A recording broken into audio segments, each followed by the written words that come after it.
Yo, what's going on, everybody? Welcome back to the Flesh and Blood stream. Tonight, we're going to be playing Jarl. After winning a Pro Quest this past weekend on Saturday, I think I am... So I'm not going to lie, I'm kind of torn right now. We're playing Jarl tonight, but that is because I'm thinking about playing Jarl on Saturday at my next Pro Quest. So this is actually my local Pro Quest coming up this weekend. Like our hometown one, and I'm thinking about playing Jarl because I think it'd be fun to change it up, but I'm also kind of torn because Aurora got 141 LL points or 140 something like that, like LL points this past weekend, which means if I want to play Aurora, it's the last weekend I can probably play Aurora legally in CC if I had to guess. She won 46 or 47 Pro Quests or something crazy, so it's a very, very high number. I'm worried that this is going to be the last chance I get to play Aurora. So I don't know. I'm kind of on the fence about what I should do. But tonight we're going to be playing Jarl. I'm super excited. The deck was super fun when we played it last week. I think it was last week. Yeah, we played Jarl last week and it was a really good time. I have updated my list a little bit here. The list that we're working with is very, very similar to the one that the card guys put out. I am on 79 of the 80 that the card guys list are on. I really like the list. I had a chance to catch up with Damien, the creator, a little bit and kind of like chat about the idea behind the deck and like what we're trying to accomplish. It's very ice heavy, but I did change one card that I think fits just a little bit better and gives us a higher turn 0 ceiling. So we're going to take a look at the list here in just a second and talk about it. First thing I want to talk about, though, and I know that I shamelessly plug sponsors all the time, but this Sunday I'm not plugging sponsors. We're doing a giveaway this Sunday. In case you missed it, I posted on Twitter, Blue Sky, it's in the Discord, it's on YouTube, I posted the pictures and everything. We're doing a giveaway on Sunday. As you guys know, Codex Journal, I am part of their affiliate program. You know, I love the journals. I've got my own custom one that I talk about and try to share with you guys and I use at events.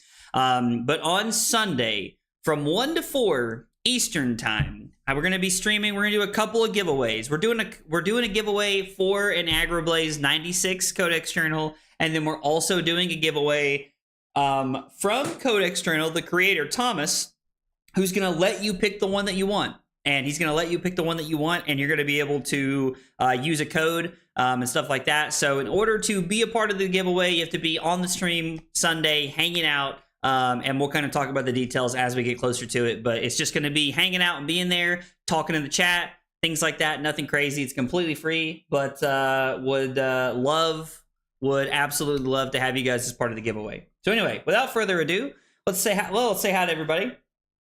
Megado, Ben, Pockets, Dracode, Panda, Ben, Martin, Trent, Miss Trent. There we go. What's up, guys? How is everybody?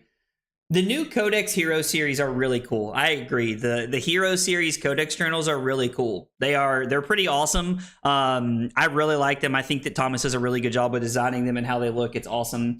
So yeah. Anyway, code Agrablaze96 to save 10% at checkout. Now I'm done shamelessly plugging sponsors. Saturday still your gold foil. Sunday still the giveaway. Holden, I like it, dude. I like it. That's the kind of energy I'm talking about. Holden, we missed you this past weekend, man. I hate you didn't get to make it, but I'm excited that you're going to come on this Saturday, man. It'll be good to get to hang out. I haven't seen you forever, brother. Have not seen you in forever. I'm seeing this journal all over my Pro Quest. I believe it, dude. Thomas is very quickly taking the world by storm with his product. It's an amazing product. It's an amazing product. Yo, what up, Jody? How are you, dude? I picked up Jarl 2 weeks ago and tried Victor last week, and I'm so upset that I didn't pick up Guardian sooner. I mean, Pockets, dude. I love Guardian, dude. Guardian makes me super happy.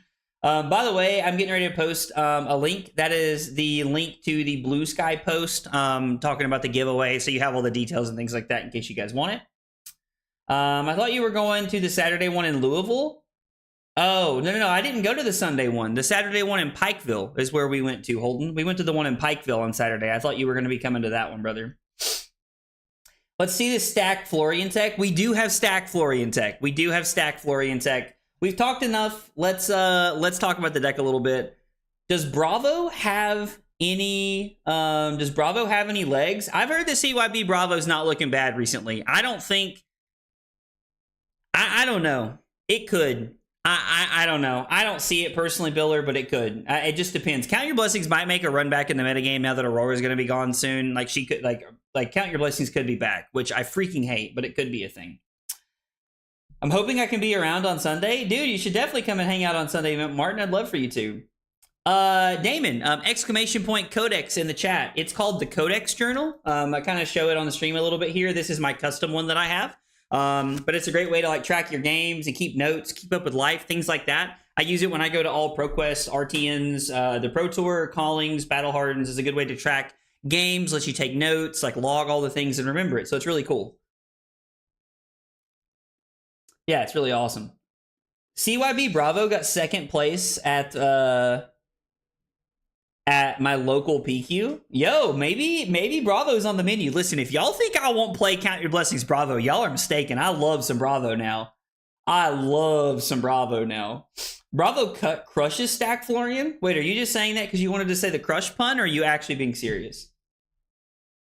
Do I need to pre-reg your LGS or not? No, Holden, you don't need to, buddy. They could hold up to like 60 people, and we've never had more than like 20. You're good, brother. You're good. Yeah, you bet, Damon. I hope you enjoy, man. I hope you enjoy the journal. It's awesome. I do like Towering Titan, Paul. I do like Towering Titan. All right, let's talk about the deck a little bit here, because I gotta admit, Damien's on some spice, dude. For anybody who does not know, the card guys recently picked up Damien. I can't remember his last name. Sorry, Damien, if you see this later. He went 11-4 at PT London and finished in cash. I think top 64 playing Riptide. But he's been working on this Jarl deck, and it's pretty gas. It is pretty gas. So, taking a look at it, we are on Coronet Peak, which I like a whole bunch. We're also on Summit, the Unforgiving. I'm very skeptical about the polearm. I won't lie to you guys. I am very skeptical about the polearm.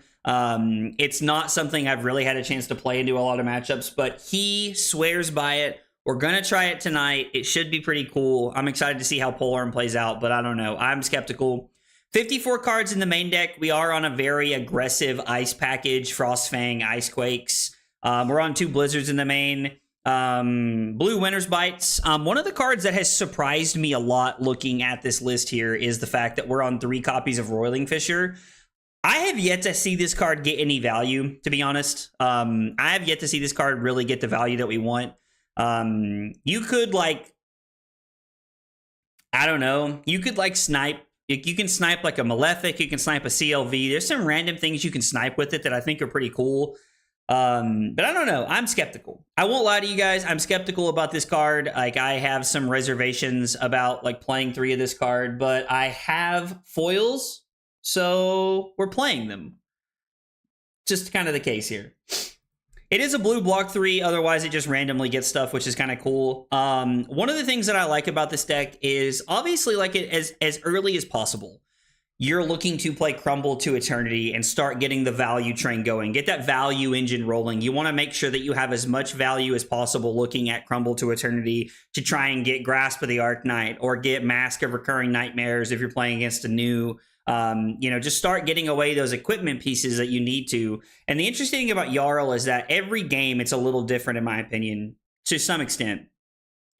You have to be able to identify what the equipment is that you need to destroy as Jarl, which I think is pretty interesting. Also, for anybody who did not notice, Jarl won 6 Pro Quests. Won 6 Pro Quests this past weekend, so Jarl's got some legs. But in conjunction with Crumble to Eternity, we're also playing Imposing Visage, which is awesome because it means that we're not just living in a world where like we have to have 3 blues to go get a Showtime. We can just pitch 2 blues and go get it, or pitch 1 blue, I think maybe. But yeah, so we don't have to have 3 blues in our hand because the Visage is one of them, and then we have to pitch 2 blues. Being able to pitch 1 blue to, play Imposing Visage to go get Crumble to Eternity on turn 0 is really awesome. So we're on 6 copies. We're on 6 copies of ways to get Crumble to Eternity into play as early as possible. And then from there, we're either looking to use Frozen to Death, which can situationally be a good arsenal target, or Mangle to try to be able to set up some good disruption, getting rid of equipment, forcing people to block, things like that. We are on 9 copies at block 4 in the main deck, 3 Unforgiving, which is really good with Mangle. Then we're on 3 Shelter, and we're on 3 Sink. There is not a lot of Earth cards. There are not a lot, like there's no decomposing going on in this deck, which I really like. I think that we're really focused on the ice strategy. And I gotta be honest, I like that a lot, guys. I don't know. I like it a lot. Like, I think this deck looks really cool. The 2 copies of Blizzard feels really clean to me. The sideboard is really spicy. This is where Damien gets like really techie, in my opinion. A card that I have not seen in a hot minute has been Hypothermia. I'm a big fan of this card into Aurora. I'm a big fan of this card into quite a few matchups, to be honest. I think that Hypothermia feels pretty solid and we can get a lot of value out of this card. It's also a sideboard blue if we need it to be. I also really like Red Arctic Incarceration. It feels really, really good, really clean, really crisp. 1 Oasis Respite, 1 Enlightened Strike. I'm not entirely sold that the 1 of Respite and 1 of Strike are the way to go. I do like Pummels and Smack of Reality in the sideboard as tech. Against OTK Florian, we're trying to set this up. There are 2 ways that we can turn on Tower. We can either pummel Smack of Reality, which is pretty hard to do if we're playing Heart of Ice, which we are doing against Florian a lot of the time. But if we're looking at Smack of Reality and pummel, that's one way to do it. The other way to do it is activate Goliath Gauntlet and then pair Goliath Gauntlet with a red Icequake to be able to buff this up so that you have multiple ways to be able to turn on the tower effect. 1 copy of Remembrance actually really good. Tomorrow's video, or I'm sorry, not tomorrow. Wednesday's video is actually going to be, you're going to get to see the power level of Remembrance and why this card is so powerful.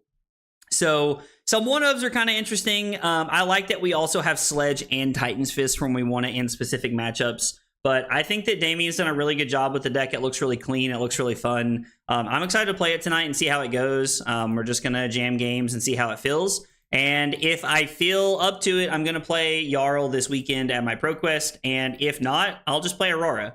Like, I have so many reps on Aurora at this point that I don't really feel the need to, like, like sweat. I don't really feel the need to, like, sweat about, like, what we're trying to do. So I just, yeah, that's, anyway. Exclamation point deck, Chris. Exclamation point deck. One of the Jarl wins was at my PQ. The guy I lost to in top 8 beat Brody and then fatigued in Aurora in the finals. Fatiguing Aurora is a baller strategy, dude. That's actually wild. Let's see. I do not have an Azalea matchup in here, so we're just going to have to use our brains a little bit. We're just going to have to use our brains a little bit. Coronet Peak, Tunic, Gauntlet, Flexors, and we're looking at Polearm and Stalagmite here. Red Arctic seems to be really good. Oasis Respite to kind of help us like fill this in could be solid. Hypothermia could be okay. I don't see it being super great though. I do like the idea of the Respite and the Arctics. Maybe we bring in Smack just as solid 3 blocks. I don't know. Could work out pretty well. I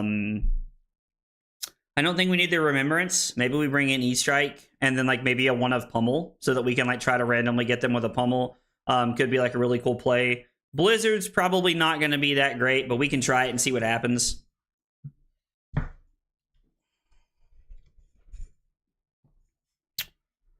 Well, I mean, do we just swing this for 4? What are they running here? Is this snaps? We'll reload this just to get the full picture here. I guess we could just swing this for 4. Just try to take some cards out of their deck. Arsenal the Oakenold. I hate that we don't have a like a way to like start setting up a little bit here, like, or like really like, you know, I would really like to go after their Skullbone here. Skullbone's probably going to be the #1 target to go after this game. It's going to be what I'm going to try to target if I have the ability to. Okay, nothing crazy here. Nothing crazy. I mean, depending on how they play this and if they like randomly hit Azalea. Hey, what's up, Jack? It's not at the Blue Post, it's at the Outpost. But yeah, there is one at the Outpost this weekend. You are correct, sir. You are correct, sir.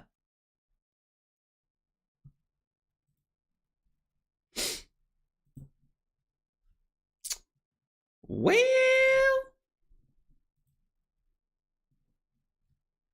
Endless Arrow for 10?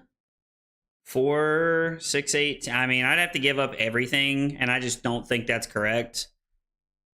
I just do not think that is correct. Seek and Destroy does not feel good here. but I don't think there's really a better play for us. I think we're just going to throw Mangle here. Yeah, we would have to give up everything to stop this. So we would block like this, 6, 8. I'm sorry, we would have to give up everything. We wouldn't have to give up everything. 4, 6, 8, and then we give up flexors here, pitching Frozen to death, and then I can over pitch for the Coronet Peak.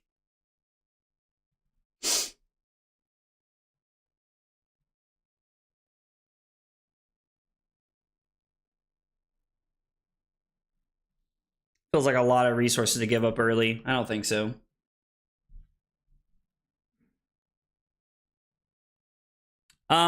We could have, but I wanted to keep the 4 block in my hand specifically. Yeah, we could have overpitched Chris, but I wasn't really interested in overpitching there, to be honest. I guess we can dominate this.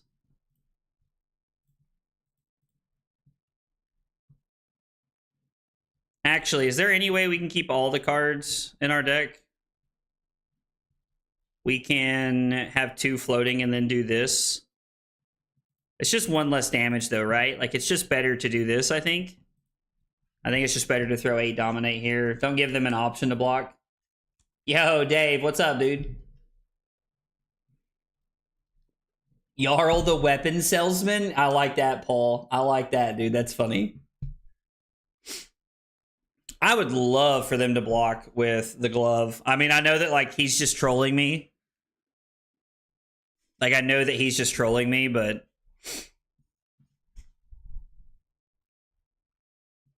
that would have been a really good turn to have access to Crown of Providence. Because I would have felt much more comfortable, like, giving up that card and then Crown, Gauntlets, and Stalagmite, and then cycling something. I would have felt much better about something like that, as opposed to the play that we made. And then we do go Frozen to death on the bottom first.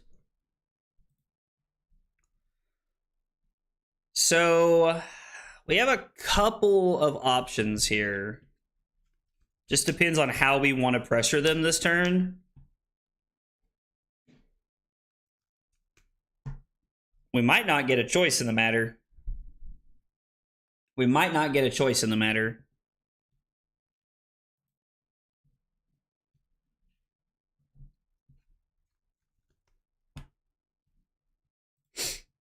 So Azalea, take aim. Deadeye, this is for 10. I mean, are we just gonna block 12? Is there any rationale to block Rolling Fisher, Command and Conquer here and Stalagmite?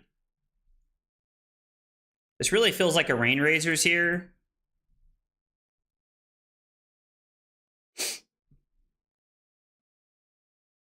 I mean, there's no discard, I know, but I still don't want them to, like, have access to, like, a crazy big turn. And if we block exactly 10, we kind of, I mean, like, we could give up the flexors, but I don't think it's correct. So if we block, we can play Imposing Visage and go get a Crumble and target the Cross Wrap here.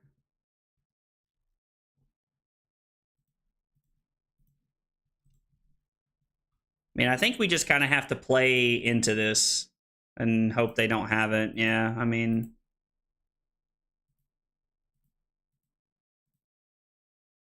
okay. I mean, I guess the Rain Razors just put it back in their hand. Which is, like, fine. Yeah, I'd rather target the Cross Wrap. I'd rather get them off of Arsenaling if I can here. I agree. It is a waste of Rain Razors. I assumed that they were going to Rain Razors and Snaps in response. Oh, I guess they couldn't snap in response, so I guess the Stalagmite could have actually been pretty good for us there.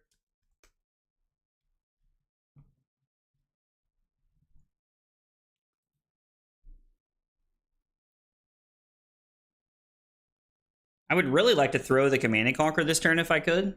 I think that would be a pretty good play. But I also don't... I think we're going to Arsenal the Blizzard, right? No, we need to Arsenal a card that we can... So we can block Channel Mount Eisen, and then we can throw Dominated Command and Conquer, and then we can Arsenal the Arctic. So we can put the Command and Conquer down here. We can always block 5 if we need to. Like if they offer like a weird line where we can go Eisen and Incarceration. Like we can always block 5 and then just dominate the Command and Conquer. And I feel like dominating the Command and Conquer is going to like almost for sure get us a card here. I'm actually a pretty big fan of this play. Pre-med makes this 7. They're going to make it 10. Activate Azalea. Hit Remorseless.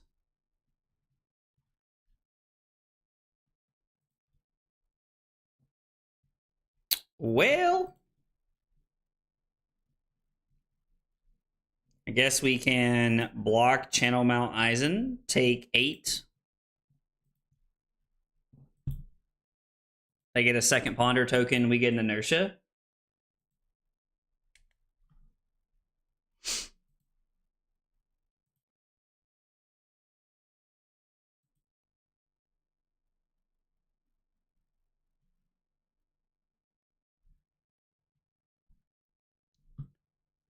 So from here, we're just going to overpitch. And then we're going to use the Tunic to pay for the Pox token here.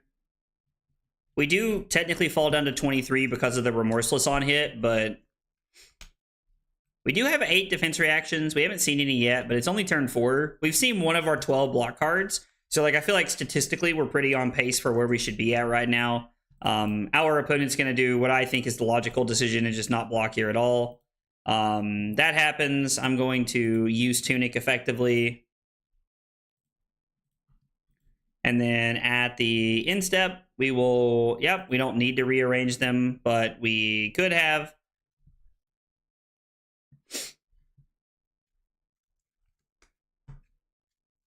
Hey, what's up, Dot? How are you, buddy?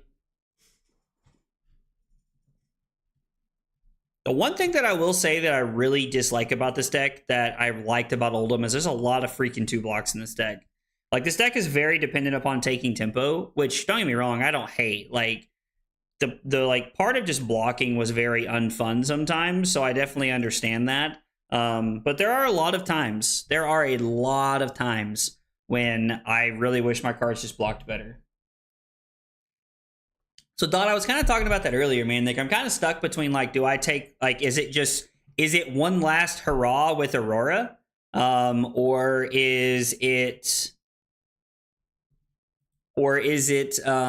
do I play Jarl this weekend because I want to and I want to start prepping for what a new meta looks like? And to be honest, I don't know.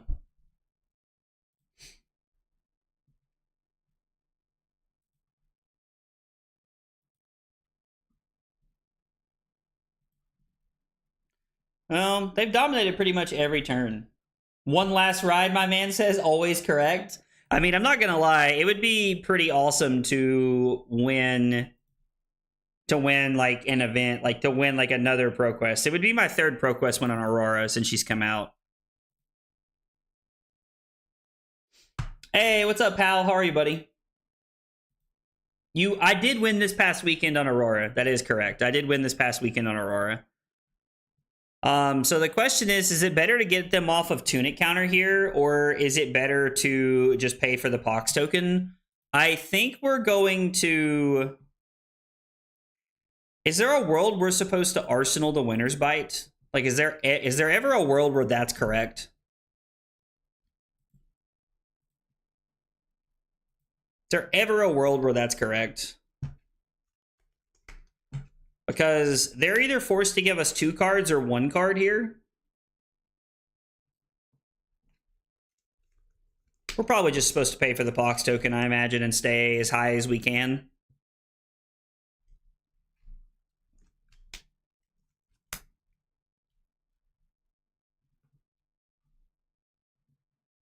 I mean, that feels like a win to me.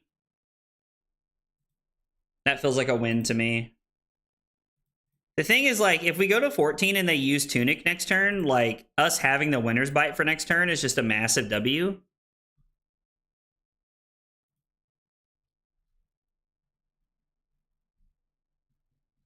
They put one card on top of their deck, so it's going to be a pump.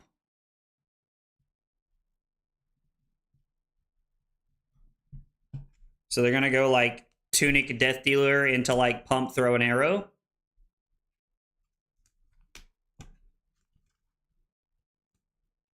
I mean, if they don't dominate for a change, we will block 10 just because like we don't have a way to destroy an arsenal. Like we don't have a way to like destroy equipment here.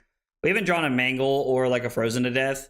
Not that I'd be super interested in trying to deny them Frozen, like trying to get them with Frozen to Death in this hand. Maybe, I don't know.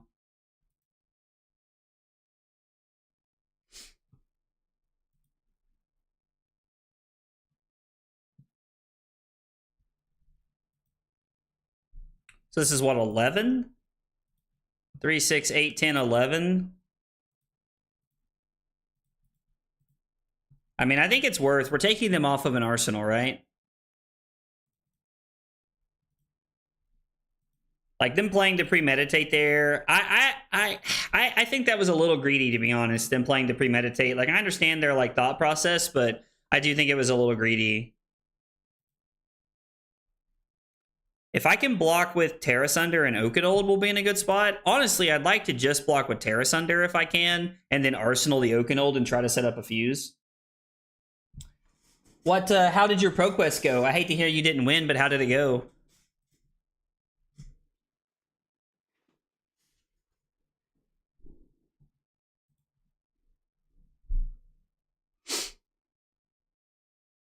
Eight, 12.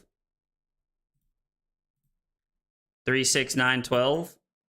I mean, again, it just feels bad to keep jamming my entire hand in front of theirs, but they're not arsenaling. Fatigue Shock is relevant, and they gave us a slot.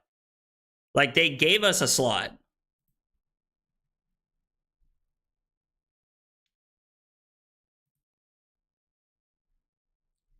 Man, I would love to get their headpiece here.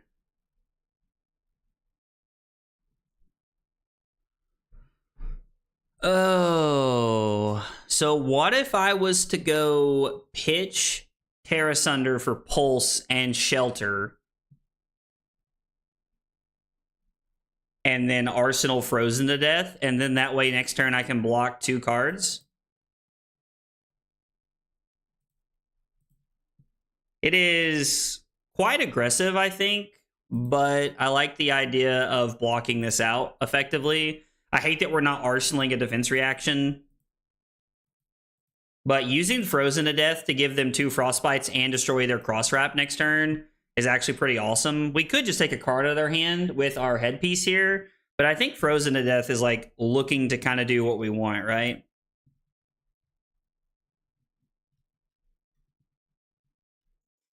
No defense reactions from Arsenal. So we can block Icequake and Sink Below, and then we can go Frozen to Death, fuse with Frostfang Arsenal. This is pretty solid. It could have been Codexy last turn. Would have been tough. That would have been turf. Would have been tough. Hey, Valur, what's up, buddy? I'm good. How are you, man? They need to do that at instant speed. I don't know why they did that before sending the arrow. Why they did what before sending the arrow. Spooky. I was looking to build this Jarl list and wanted to ask on the thought process of not running Imposing Visage over something like Crush the Week. Well, if you're like, are you talking about blue Crush the Week specifically?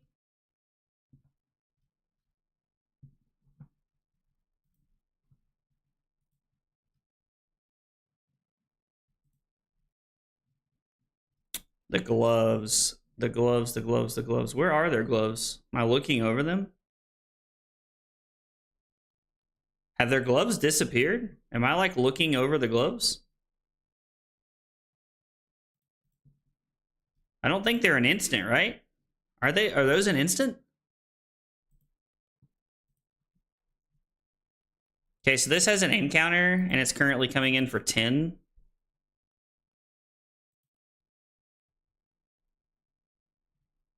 And it has Dominate.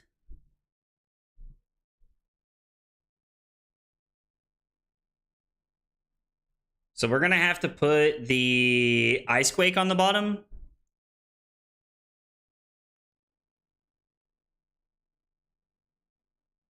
So we say no blocks. We sink the Icequake.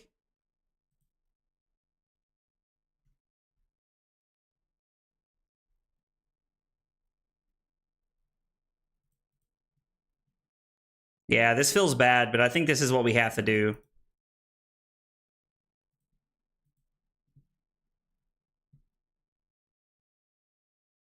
Yeah, I can't play this as a reaction, but I could like play it as an instant. That feels bad because if they take my blue, I guess I'm gonna pitch Tunic, Shelter to Frostfang. Yeah, I don't know.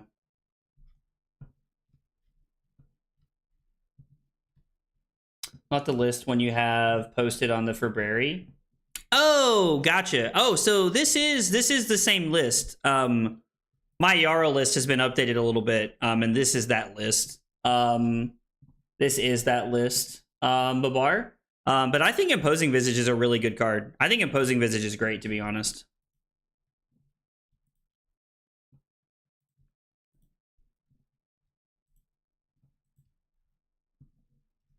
I wonder what they discard.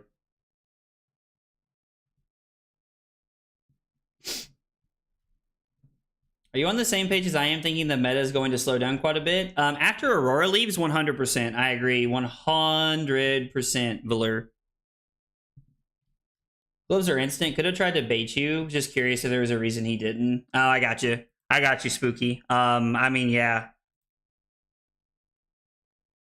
So that is actually just like worst case scenario, right? Because now we're just forced to give them a Frostbite and arsenal the defense reaction and then go to 8.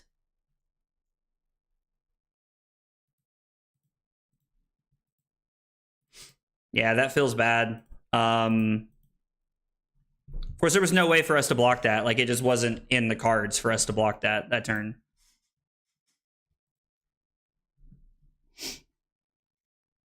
Yeah, we needed them to take the Shelter there, I think. Whew.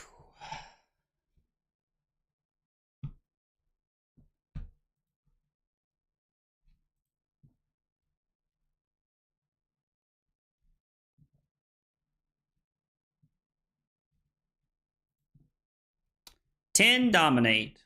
4, 8, 10. Throw Frostfang, Arsenal sink. I hate giving up the peak here.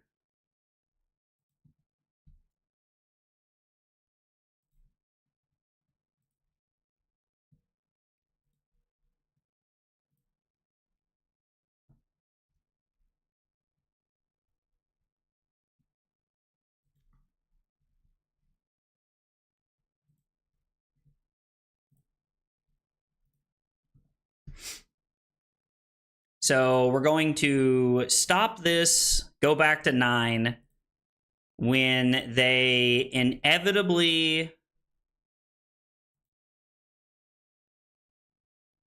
infecting shot. Let's Okay. freaking go. You love And it's for 8. Of course it's for 8.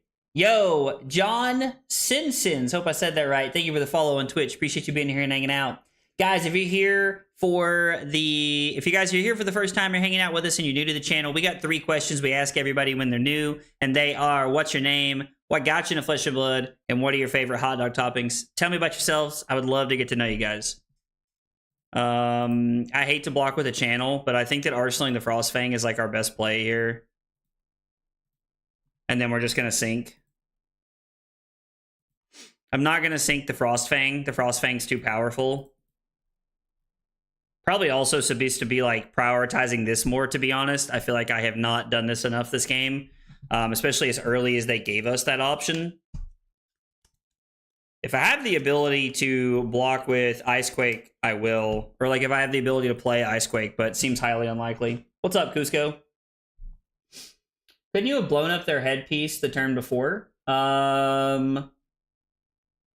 I have Valur? I don't think I could have. I don't know. Yeah, Florian's going to be very, very popular. Florian's going to be very, very popular.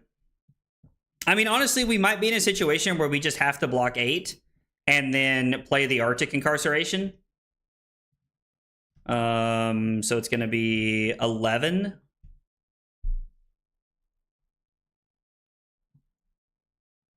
Four Frostbites might just be too much for them to play around. 3, 6, 8.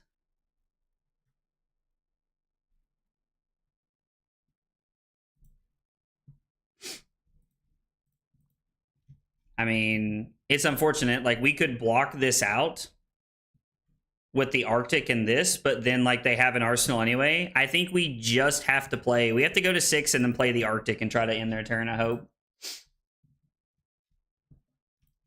Why Fab? Because I quit MTG? Yo, Luke, same, buddy. Same. Welcome to the used to play Magic refugees, or used to play insert X card game refugees, man. There's quite a few of us that used to be that way, brother. So I'm glad you're here and hanging out, man. I'm glad. Welcome to the channel. Welcome to Flesh and Blood, brother. Wondering if Florian slows down after Aurora's goes and people somewhat solve it. It could slow down.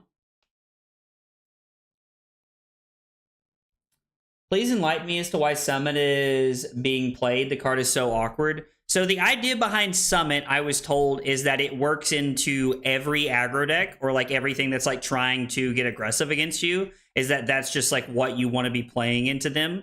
It gives you the ability to like really just like grind them out after you're down a bunch of life, and that's what I was told the goal was. Florian is the annoying piece that will now take over the meta. Probably. 4 Frostbites is insane. 4 Frostbites is insane.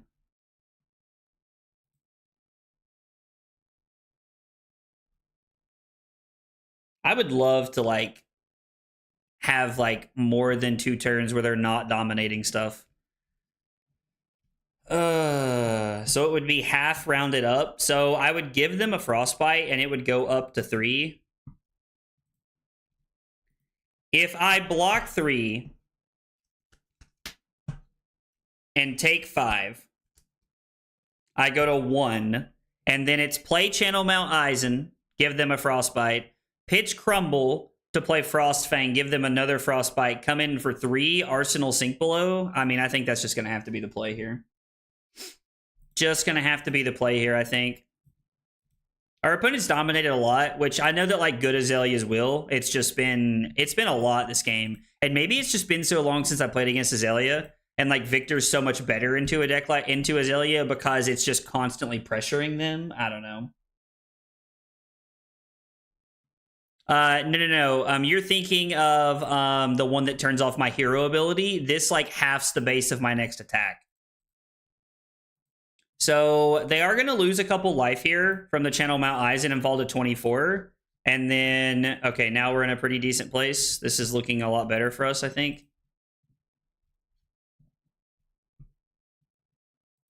Okay. I'm going to do everything in my power to keep the Sink Below here. How many Rain Razors they played? All 3 of them, right? Because they played that really bad Rain Razors early, and then there's 2 here.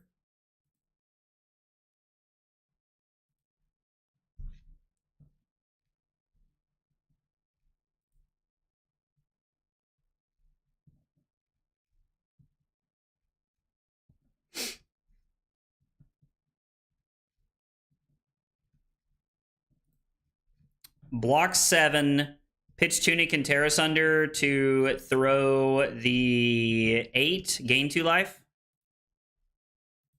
I was like, I think there's 1 Mangle left. I haven't counted, but I think there is. Tunic Flex? We could just Tunic Flex. We could just like jam it in front of it, right? Sleep Dart. Yep, Sleep Dart. Thank you. Thank you, Shadow Yoshi. I still love that name every time I see that name. Name is Josh, not fully into Fab. Played a few games here and there and still trying to find my hero in place. Came to Fab looking for more interaction and competition from MTG and Digimon. Well, Josh, I'm glad you're here. I'm glad you're hanging out with us, man. Love that you're trying to find your place in Flesh and Blood. I understand. You know, and like one thing that you may learn, something that I've kind of learned is that if you're like me and you're competitive, like I enjoy multiple decks. there's a multitude of decks that I enjoy playing across different formats, whatever like looks better at certain times. I kind of lean into, but there are a lot of like different heroes that I've played that I really enjoy. So I definitely understand where you're coming from and what you're talking about. But man, welcome to the channel. Thanks for being here, and I hope you fall in love with Flesh and Blood the way I have. Yo, Bing, what's up, dude? Summit is kind of experimental tonight. I'm gonna be honest. Damien told me to play Summit because he says it's the truth. Damien is a very good player, and I take him at his word. But I'm not gonna lie, I'm skeptical. Not gonna lie, I'm skeptical, guys.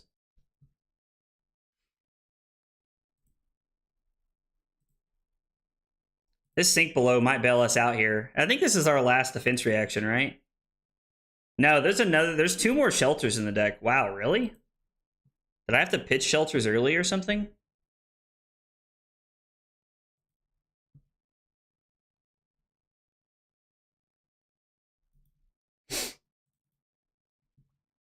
No, there's no more Mangles left in the deck, so we're just gonna block 4 and just take the value.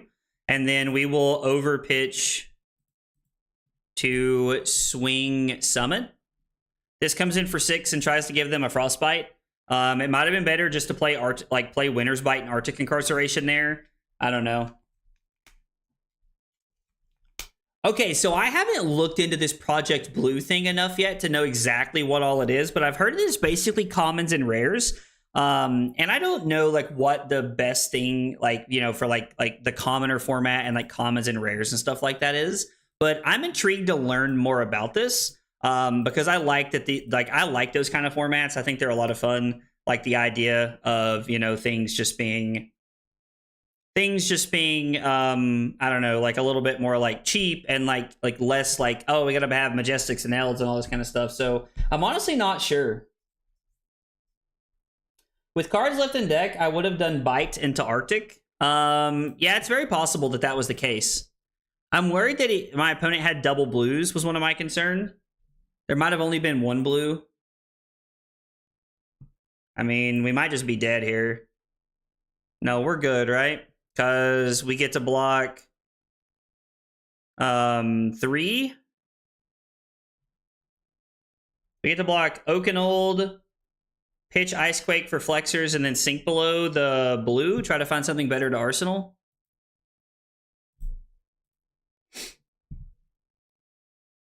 Oh, no, we are just dead.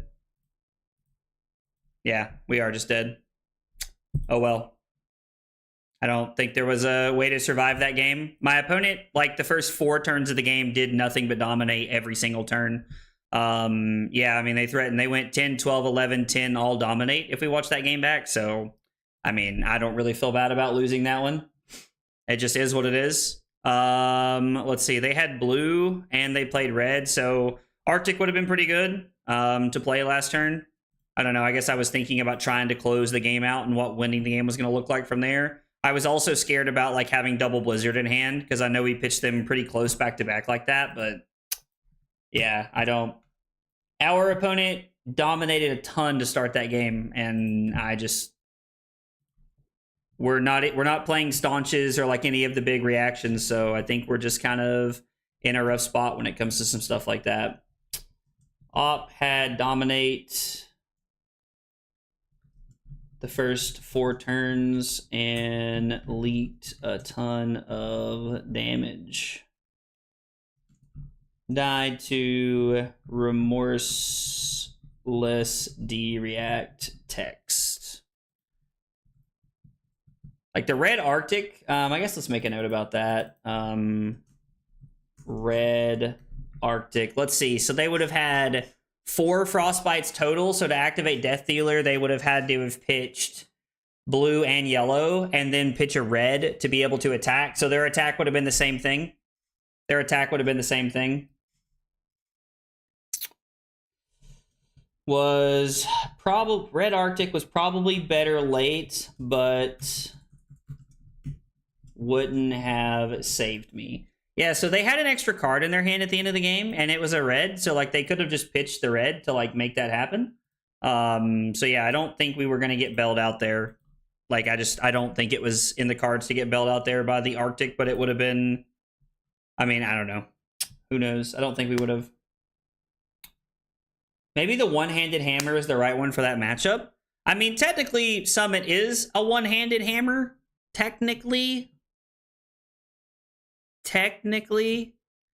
I mean, I think this is a go first matchup. So we actually do have an assassin matchup. We have a new assassin matchup, and we actually have like a slippy matchup. Hang on, let me find it here. So we're on normal equipment, which is not surprising. We are on. It says we're on polearm. That's what it says. We are on pummels in this matchup. We are not. We're on 2 Arctics. We're on not hypothermia. We're on E-Strike. And that's what we're doing. Let's try it. It says that's the game plan. We'll try it. We will see what happens. I would love to get like an opening hand that like actually allowed us to do something on turn 0. I mean, I guess technically we get to like play channel here, which is not the end of the world. And when I say that, I mean specifically I want to play Crumble on turn 0. Like I want to play Crumble on turn 0. That's what I want to do. I want to live that dream. Okay. Well, they're pitching 3 cards for this. So do we want to protect our Command and Conquer? Do we block Arctic Incarceration, Pummel, and Gauntlet, and then overpitch for Command and Conquer? Now, we're not even supposed to play the Command and Conquer, right? But we can pitch Pummel, Arctic, and this, and then we can overpitch for Coronet Peak here. I think this is fine. We'll keep 2 cards in our deck, take a card out of their hand to try and slow them down. Looks like they did run 65 into us. Yeah, it makes sense. 10 Dominate Mangle on turn 0 would be pretty cool. I agree, Jay. I agree. Let's freaking go. You love to see it. Yo. Annex Mirandos? I really hope I said that right, but if I didn't, I apologize. Thank you for the sub on YouTube. Appreciate you being here and hanging out with us. Means a lot. Guys, if you're here for the first time, you're new to the channel, whatever your story is, we got 3 questions we ask everybody when you're new, and they are, what's your name? What got you into Flesh and Blood? What are your favorite hot dog toppings? Tell me about yourself. I would love to get to know you guys. And then destroy a defense reaction. So they would just basically know what this is. I have to think about how we want to play this turn out here. So I can Imposing Visage for...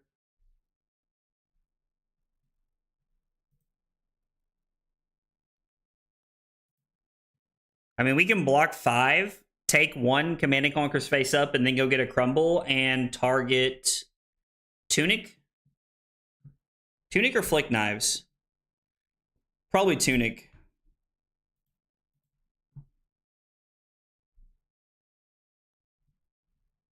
Okay, I mean, yeah, I guess this is fine. I'm not gonna lie, Romping Club, I really feel like there should be a one of Seeds of Tomorrow in this deck. That's kind of what I was thinking actually today when I was looking at the deck.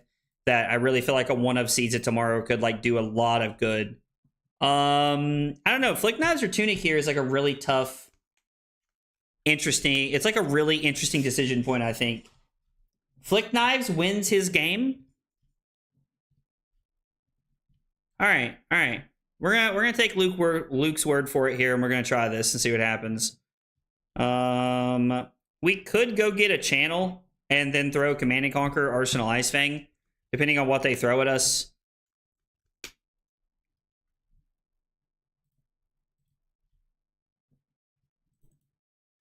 I think we'll just go ahead and get marked. I don't really think there's not a ton of downsides here.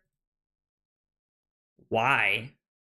There must be a retrieve card in their hand, right? Must be a retrieve card. It's the only thing I can assume. I stay marked here, but I'm a little intrigued by this decision point. I think putting another channel into play is a solid play, so I think I'm just going to take this. We're gonna be a little loose with our life total here at the idea of putting a second channel into play through the Imposing Visage, and then we're gonna use Tunic to throw Command and Conquer. Or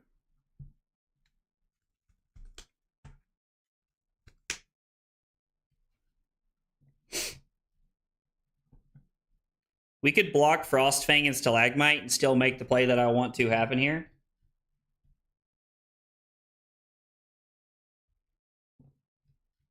Hey, what's up, Josh? How are you, buddy?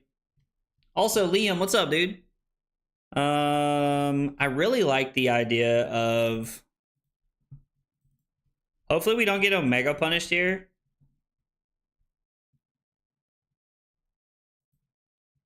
Okay. We do not get Omega punished here. The thing that I love about this is that this almost like guarantees we're going to get the Crown of Providence. I feel like I'm actually about to learn a lot about my opponent as a player.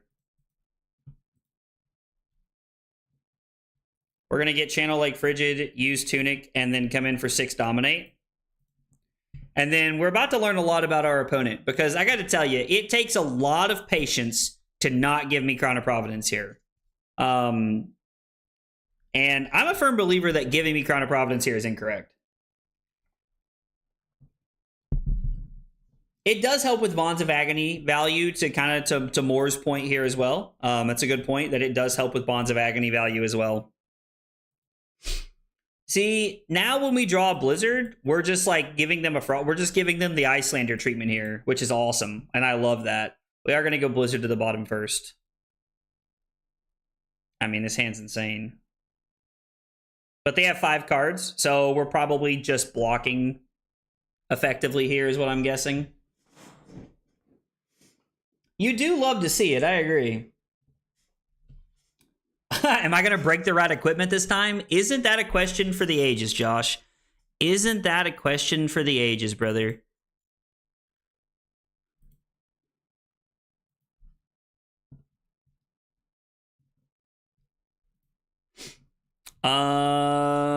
I really don't want to take a Frostbite token, or I'm sorry, a Pox token here.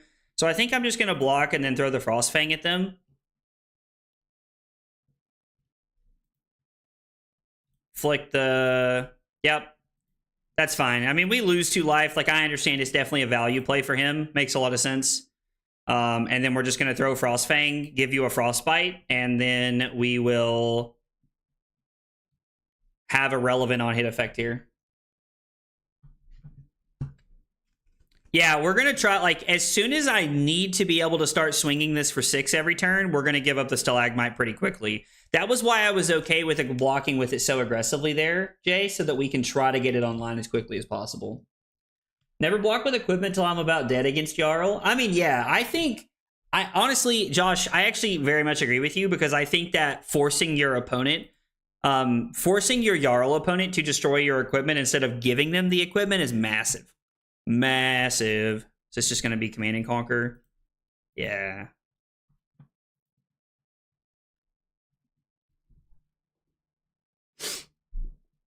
So they get a Command and Conquer. We are priced into our own Command and Conquer.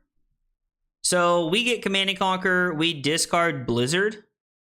We block E-Strike Fruits and Weapon. Or, I'm sorry, Shield. And then we pitch Pulse to throw Command and Conquer for 5 here. Hate discarding the Blizzard, but I think it's like our only reasonable play. Also, blocking with the Fruits feels bad because you like to pitch it and then, you know, set it up for later.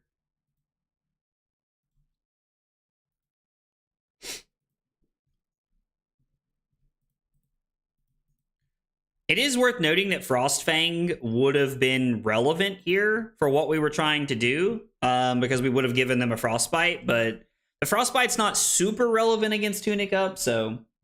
I have not seen the Gold Foil Summit, but I'm not gonna lie. Like, I sell most of my gold foils that I win sealed because I like, you know, the money to, like, fund trips and stuff like that. I think it was Majin Bey that said if you want to travel to more events, win more. And I gotta tell you, man, like, that's some real winner mentality shit right there. And it's very accurate. It's very accurate.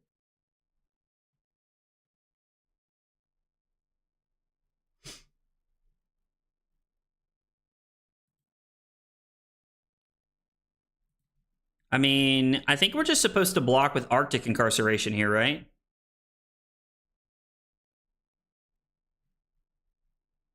Block with Arctic, and then throw Mangle for 8, Arsenal to Command and Conquer.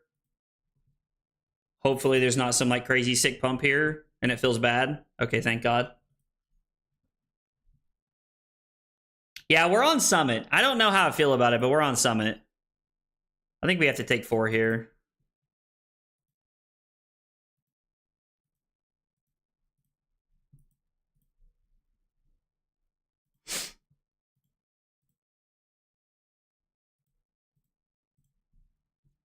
The old 1 blue hand, classic Guardian stuff right there.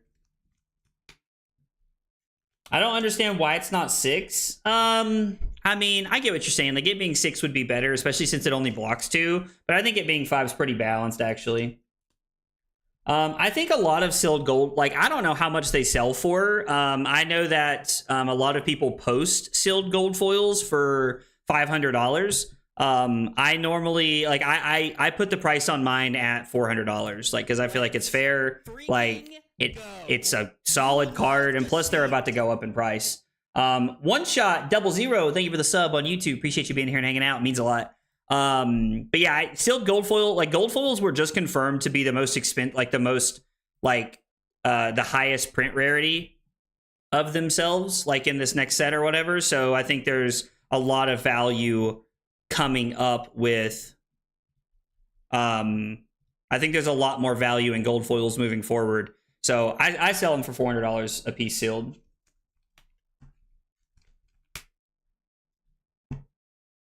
Keeping Channel Lake Frigid around for 4 turns sounds like it should be criminal, brother. Criminal.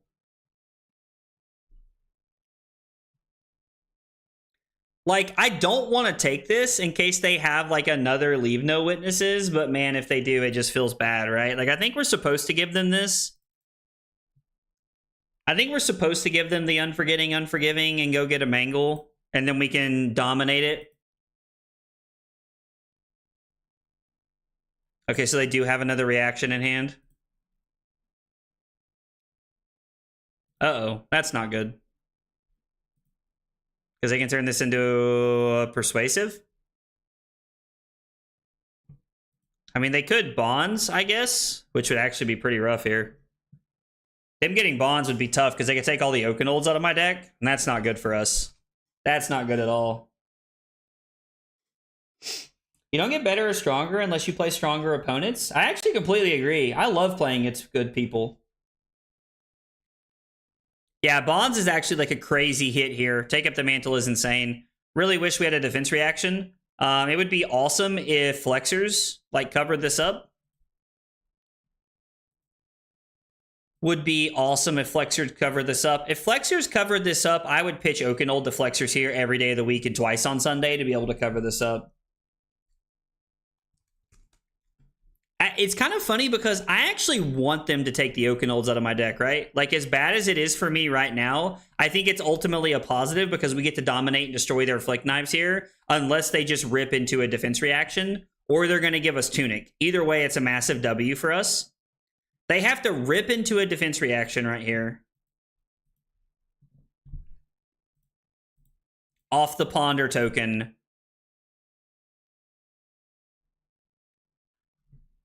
And if they don't, they're forced into, like, drawing a defense reaction and giving us Tunic to stop this. And then in which case, the only equipment they have left doesn't even block. Yeah, I mean, Gee's decks are, like, crazy blinged out, right? Gee's decks are crazy blinged out. And I know that Ethan has, like, I think his is, like, completely, like, I think his is max rarity Levia, I think. I don't remember. I don't know if I know that correctly or not, but, you know, shout out Ethan for being, like, the sole Levia player in the world.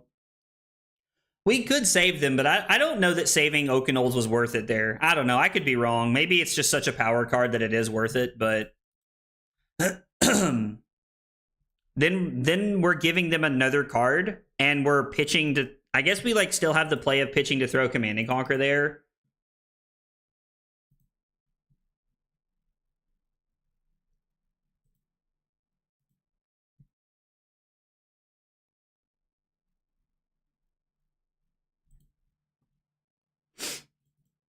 I want to be able to go Icequake, Command and Conquer for 9 is the goal this turn.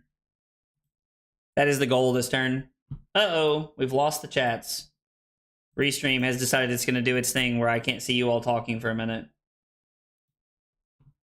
So I apologize. I'm not ignoring you all for the next like minute or two while this is doing this, I promise. I actually feel like this is just fine, right? Like we can just block Channel Mount Eisen and just keep the Terrace under.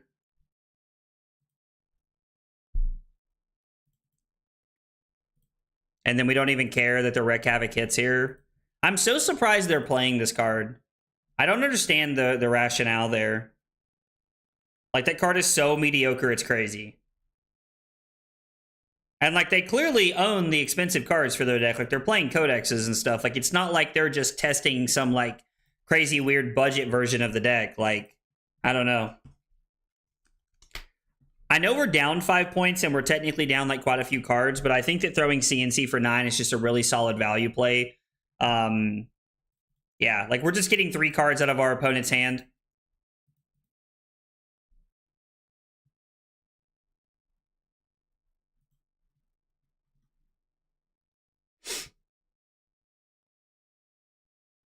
They clearly want to protect their arsenal. I think we're just supposed to throw the Command and Conquer and then discard Fruits to gain some life and then arsenal the Frostfang.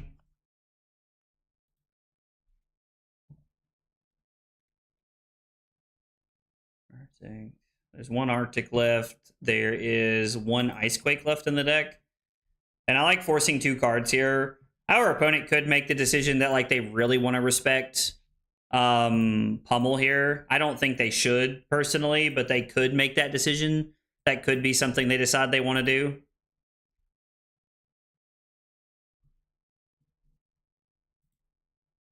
How many Command and Conquers have they played? 1. I am going to play the Shelter. Am I supposed to be play? Maybe I'm supposed to play Sync there.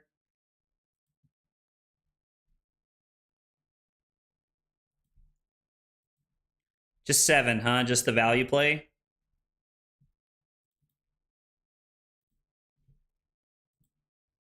I'm not going to bottom anything, I don't think. We're just going to take the value play, and I'm just going to throw Hammer at him. Or Pole Arm, I guess. I don't know if I'm supposed to say Pole Arm or Hammer. I don't really know what the correct... I think it's just because there's a ton of defense reactions in the meta right now. Almost everyone plays 6 to 12. There is a ton of them in the meta right now. I got lucky that his store had 3 at the PT. I traded my non-foils and a little bit of random stuff. Are we talking about like all the stuff that Dot bought while he was gone? I know Dot did a lot of shopping in London.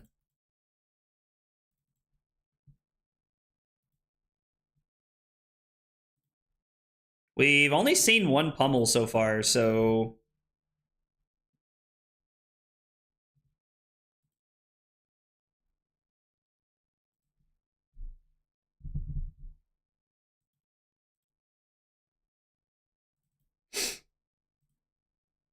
I wonder if he's going to use Tunic to swing the Chelicera at me. No? I was curious to know if there was any like thought process behind it. We traded 2 cards for 2 cards right there, and on our turn, we're trading no cards for 2 cards, which means we're just going to start winning this fatigue battle slowly. Cost is a concern for Flesh and Blood. I agree, Bear. I actually agree. Like, cost is one of the bigger concerns people have around Flesh and Blood, and I mean, to be fair, like, it's valid.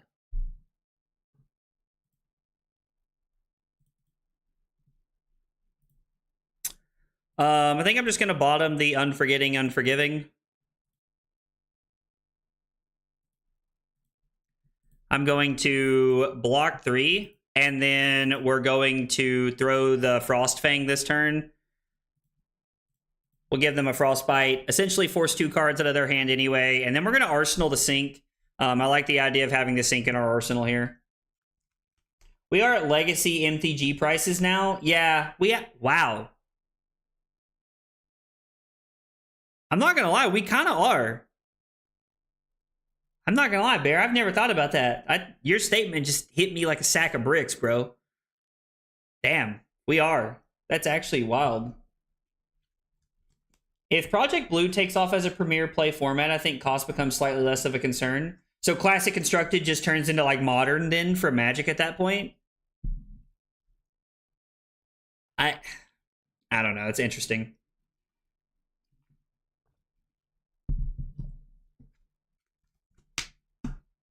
Biggest thing keeping Assassin in check, they have to balance attacks, non-attack, and defense reactions.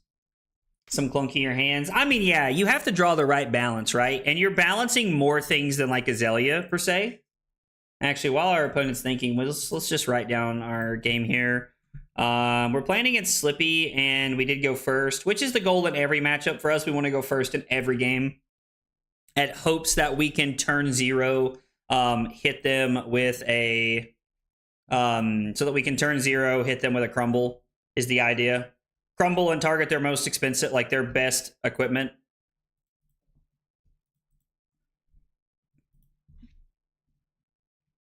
Yikes. I'm glad we kept the sink below. We're going to put the pummel on the bottom, probably.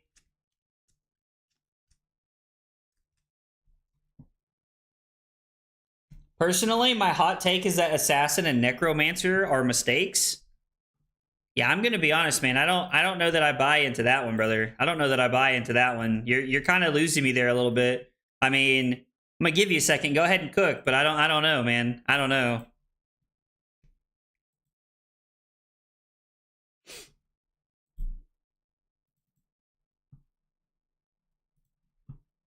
I guess we're putting the Unforgetting, Unforgiving on the bottom. Okay, this works out pretty well.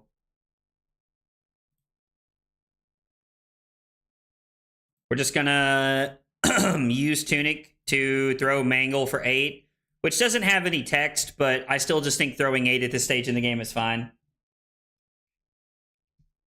They should just be a warrior.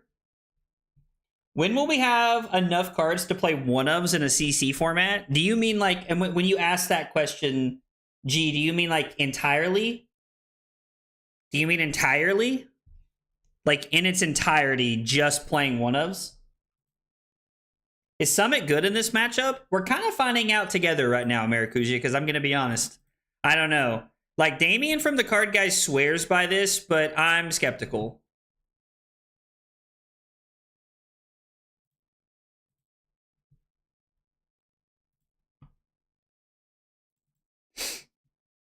I am not going to lie, I am skeptical.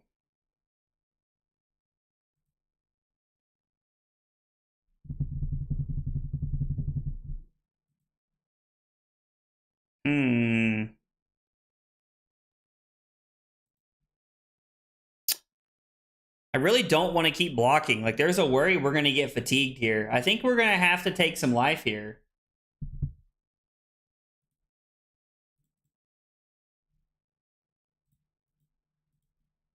Like, we could have given Pulse there, but, like, what are we doing if we're just giving up Pulse here?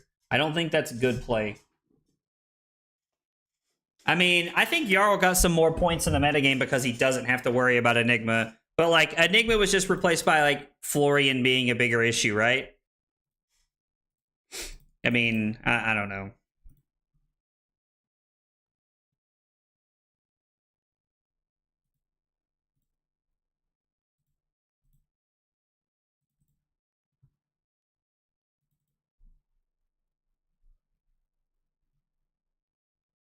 Rutro, Raggy.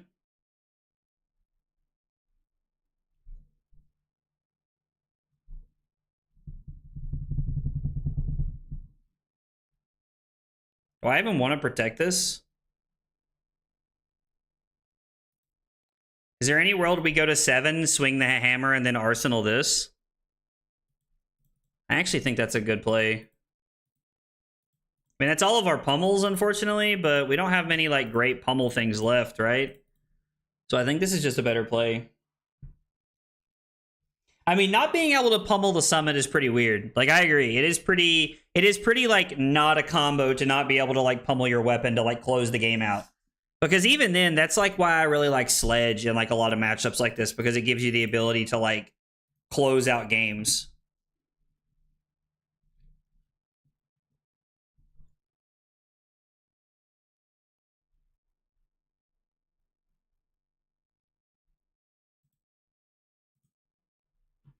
Is there any world we are supposed to shelter and then go Terra Sunder into Hammer for 7? Or wait, what does this say? It is a Guardian weapon, right? I mean, just depends on what that last card is, right? Like, and they pitched a codex, so we know that there's 2 left that we haven't seen. We could block Roiling Fisher here and then play Blizzard to give them a Frostbite to end their turn and then just swing Hammer.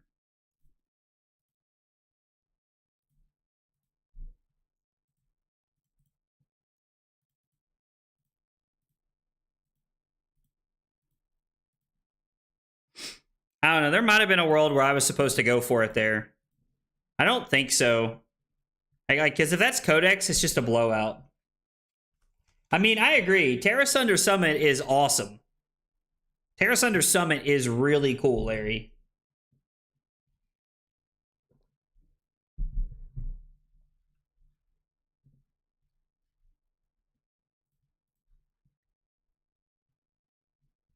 Imperial Seal of Command is just like, I don't know, like I don't really understand the appeal of that card if I'm being real. I've seen a lot of people playing it lately, and maybe I'm crazy, but I just don't get it.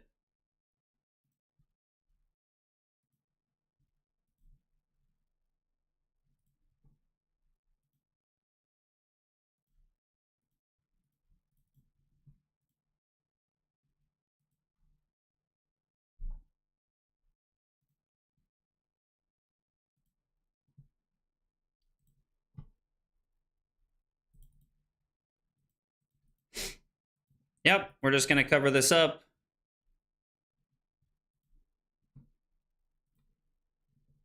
And then they'll throw this at us. They don't have Flick, so we're just going to swing the polearm back.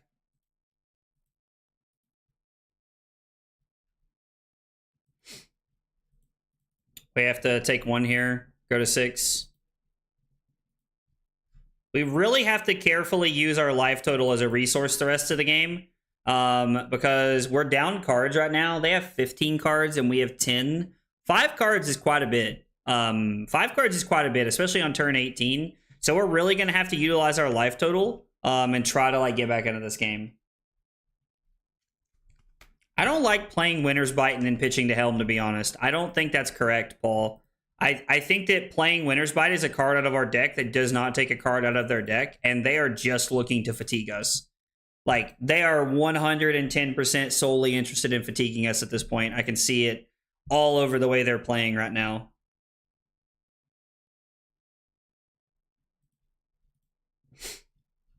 Gain the resources back?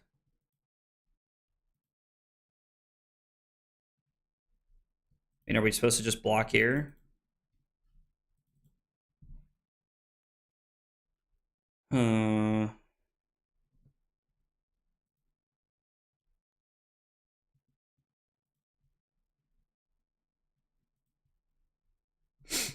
So they'd go up to 12, down to 8.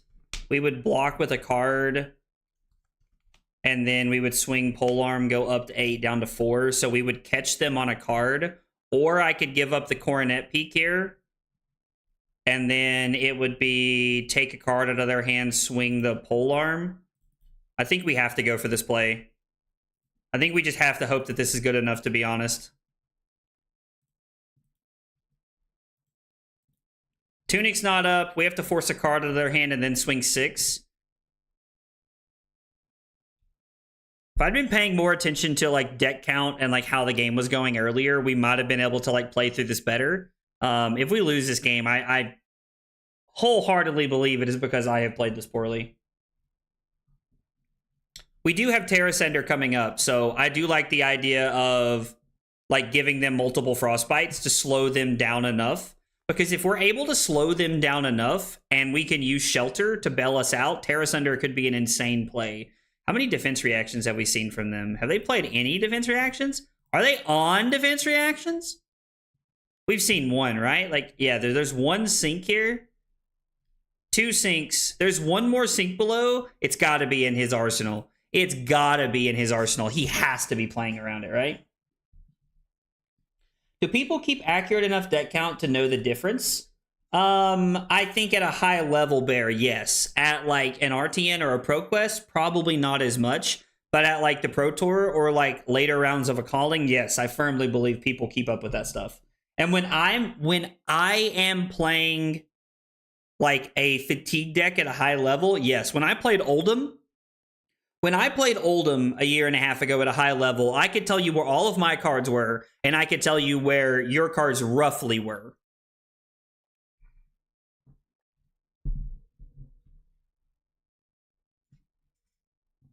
I mean, I guess it like sitting on the board is fine. Okay, so we just got 3 cards out of their hand, and this is the Terra Sunder hand. Hopefully the Frostbite means that they're like doing nothing here.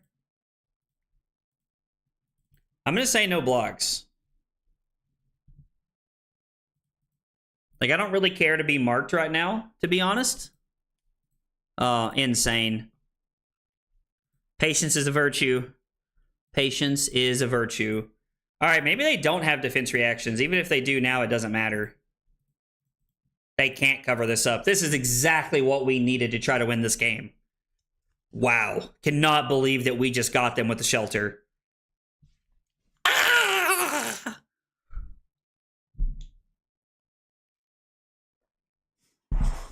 This Terra Sunder play is crazy. Give you a Frostbite, discard 2 cards, and you have 1 card left. Now they have 7 cards and we have 7 cards, and our weapon is better than theirs.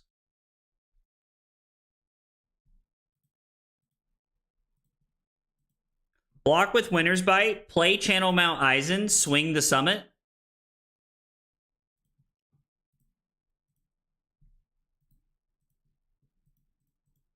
We go up to 5, down to 1.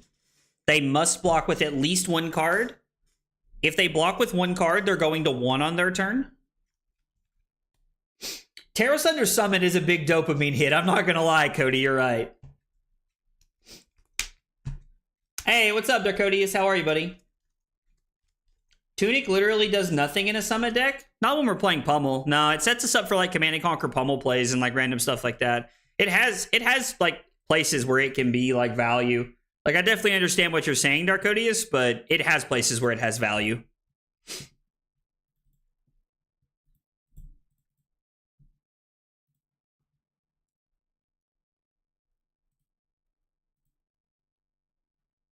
Are we supposed to just block this?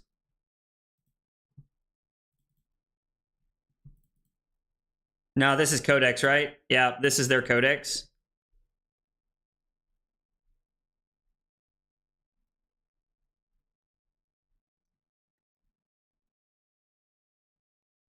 We have to get something we can play.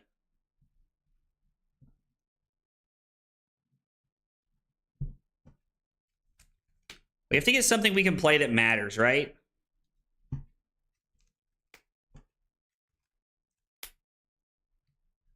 I mean, Command and Conquer for 5 is pretty good, I would say. Like, CNC is probably just the best play. We get Command and Conquer. We discard Fruits.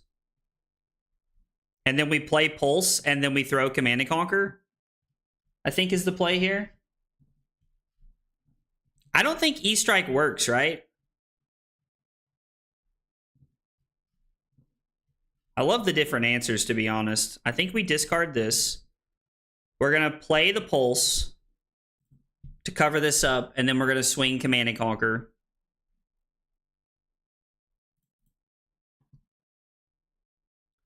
I mean, no, we're just supposed to play the Pulse. It's just correct to play the Pulse. Feels bad, because even though I think the Terra Sunder play was really good, I still think we're going to lose this game.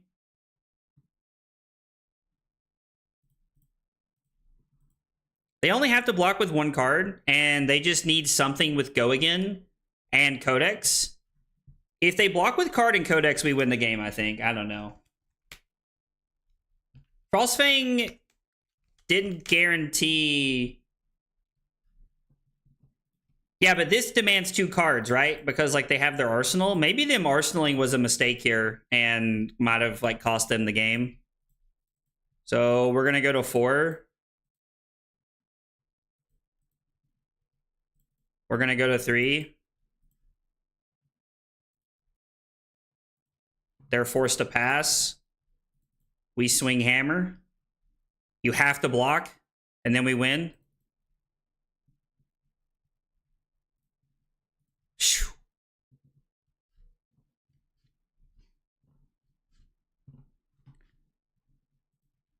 How is the Frostbite more important than getting the Codex out of their hand?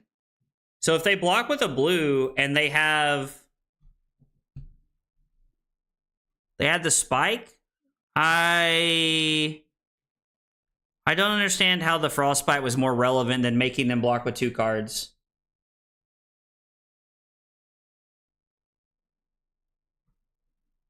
I think you should have gotten Frostfang for if they didn't Arsenal over Codex. If they had so if they had not Arsenaled, then Codex was probably like, then maybe Frostfang was a better play, because Frostfang gives us the ability to, it demands no cards because they're at 5, right? So they don't technically have to block, and we disrupt them, so they can go to 1 and keep 4 cards. I don't know. I could be missing it, but I'm not seeing why we were supposed to get it. I agreed they shouldn't have Arsenaled, but I don't think. Yeah, no, Josh, I know we won, but I want to understand if there was a better play there, because I don't understand why. Like, I'm not following why. I would like to know why. If there was a better play, I would like to know what it was, because my brain's not grasping it right now, to be honest with you guys. All right, we did get a win. Grindy game all the way. Tear asunder. Summit got us back in the game. Shelter was a blowout on Leave No Witnesses late. Should have gotten Fang over CNC question mark. I'm going to put the question mark there, like, until somebody else, like, definitively tells me why it was better. I'm not saying you guys are wrong, I just don't understand, so I'd like to understand more before I'm, like, saying things. Pummel. So there's 2 ways, Koopa, to get it online. In the matchups you want Smack of Reality online, you have Goliath Gauntlet, and you have the Icequake. So you have multiple ways, that and Pummel, to turn it on, is the idea there. All right, let's see what we got for Dory. Dory, we are on Pole Arm and Stalagmite. Let's see. We are on Pummels in this matchup. We're not on Hypothermia. We're not on Smack. We're not on Oasis. We are on Arctic. So we're bringing in Pummels and Arctics in this matchup just to try and, like, mitigate a little bit of tempo, I think, there. Hypothermia could be good if they're on Dawnblade, but if they have Great Axe, they're running Great Axe into us, so I think we should be prepared for that. And they immediately flip over Dawnblade, and I want to cry for being a Bagnan. Even taking E-Strike makes more sense than taking the CNC, because it's more damage and the opponent should never be arsenaling. Right, but CNC was lethal and E-Strike was lethal. CNC was okay, so I definitely disagree that taking E-Strike over that is, I think, just wrong. 1 more point of damage is not worth the effect. The effect from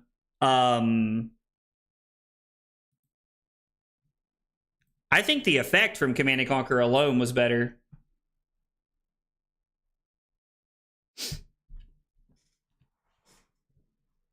This deck makes me love Flesh and Blood. We're not really able to utilize a lot of our hand here, so I guess we can just swing the hammer since they're running 73 cards into us. We'll just pitch Eisen and Terrasunder here. We can Arsenal the Mangle and try to set up here.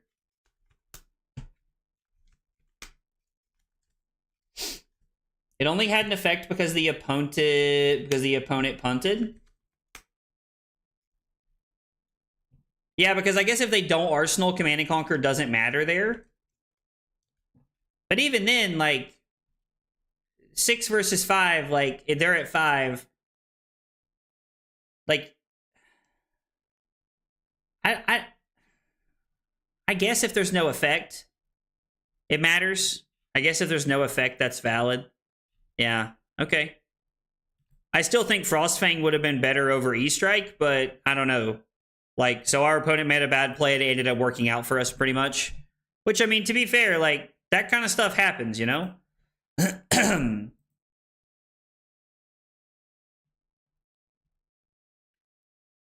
I am not entirely sold on, like, we could...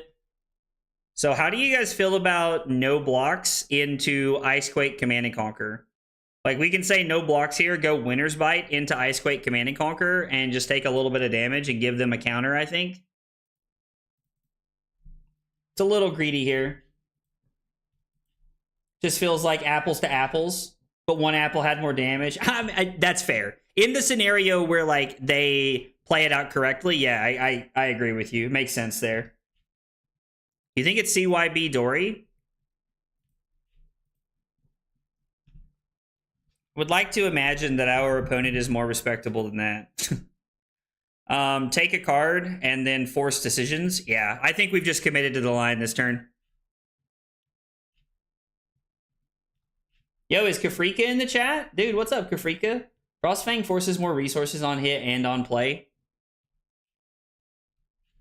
So definitively, we should have just taken the definitively we should have just taken the Frostfang there because our opponent shouldn't have arsenaled, but because they did, it made Command and Conquer really good. So our opponent basically threw one away there at the end of the game.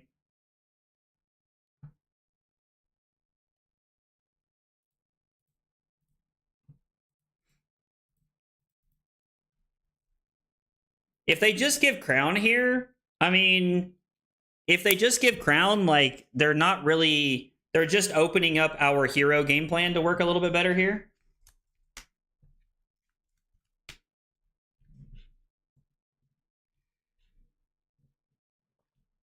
Not sending Mangle there for damage. I think that just keeping the... like, Mangle for another turn, especially considering we can make it like a 2-card hand with Tunic, is fine. 3,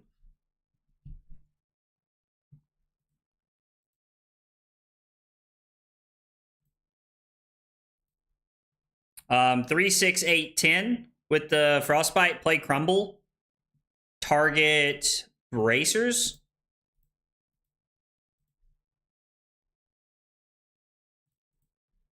Stalagmite hopefully works a little bit here. With him having 2 cards in hand, it might not. We might have just been better off to block with Gauntlets here. This is a little bit of me just kind of like jamming cards in front, trying to like get this online. I do love Icequake. Why are you disappointed, Josh? Why are you disappointed, Josh? Not that I'm surprised. I think Bracers is probably just a better target than Grains here, so we'll just go ahead and target Bracers, and then hopefully we rip a Frozen to death. I know we just blocked with one, but if we can rip one, we're in a good spot.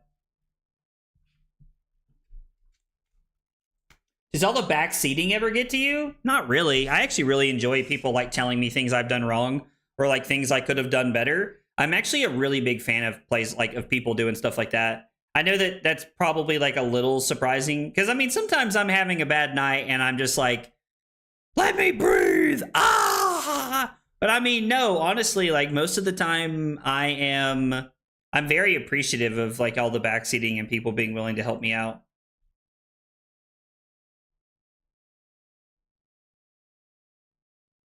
What if we just block 6 and then we go Tunic, Mangle, Arsenal, Arctic? They probably have enough to come over the top here, but blocking 6 is like blocking 3 over Dawnblade is like a very basic rule of thumb for anybody who does not know, for anybody who might be newer to the game. But we are going to try and get them with a Mangle here. Probably not going to happen, but I would like to be able to try to take advantage of the Crumble Mangle opportunity here on turn 4. I did say somebody said that Grains was a better target. I'd be curious to know why. Like, actually. Josh said even on the bad nights I still talk shit. I do agree that people are giving up equipment way too early against me.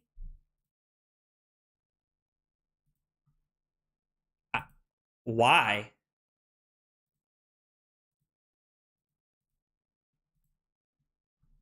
I, for the life of me, do not understand.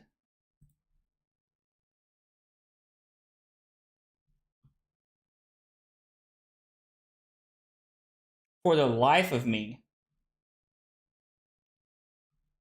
My only things I don't enjoy with this list is less ease of earth fusing with Oakenold. I actually really enjoy not having felling, to be honest. I guess Vigors helps them with that. I guess in my head, like, this is a battle-worn equipment, so it's like where I want to be. I think I'm just going to say no blocks here, right? And then we're just going to go pitch Blizzard to channel into play Command & Conquer. Again, we're going to take a little bit of damage to try and set up a better hand here. My opponent pitched a red, so obviously, like, they're not on, like, a super great hand here, is kind of the vibe I get. Plus, like, if they just want to, like, hit me for 5, I think this is a total dub. Dub. Percentage of using the chest. Okay. All right. Fair enough, guys. Fair enough. Yeah. And see, stuff like that. Wait, did I miss something? Oh, he broke chest. I mean, we could give Command & Conquer.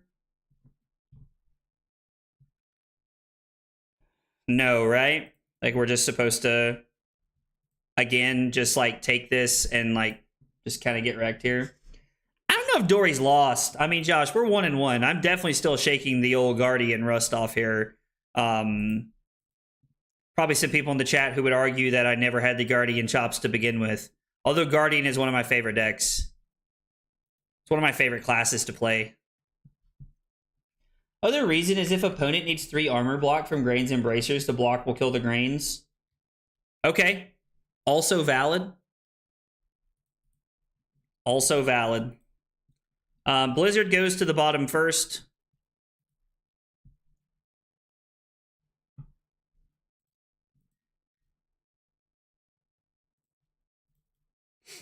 I'm just going to play Shelter as a defense reaction. And then if there... Well, there is nothing else.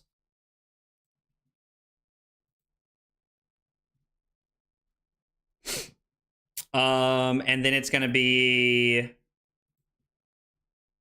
Winter's Bite, give you a Frostbite, take a card out of your hand.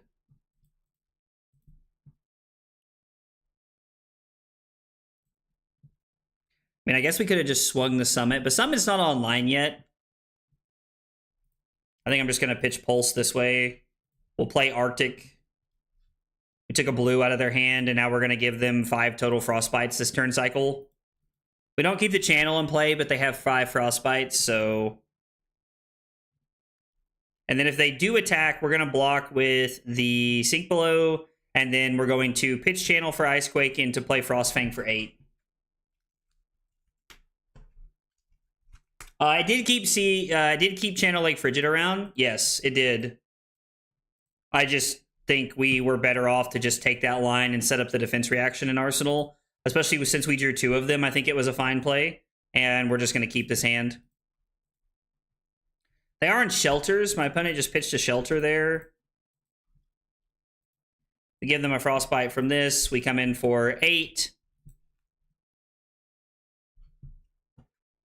It might have been better to keep the Pulse for the Oakenold Fuse. It's very possible that was just the right play. Getting 3 cards out of our opponent's hand. Arsenal to sink.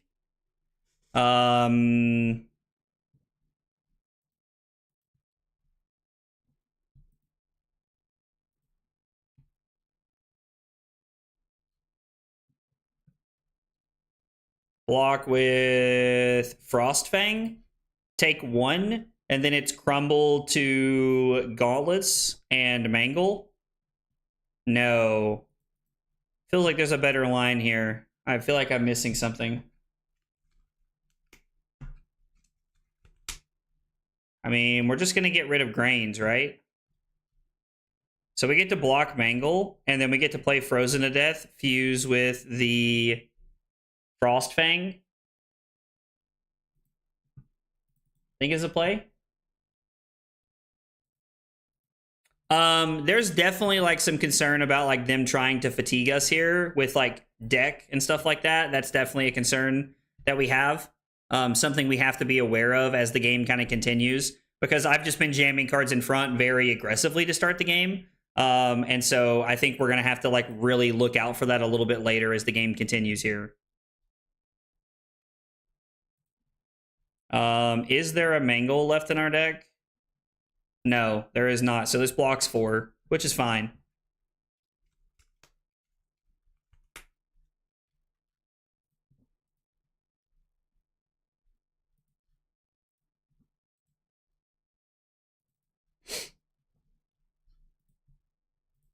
There are no Mangles left. No reason to.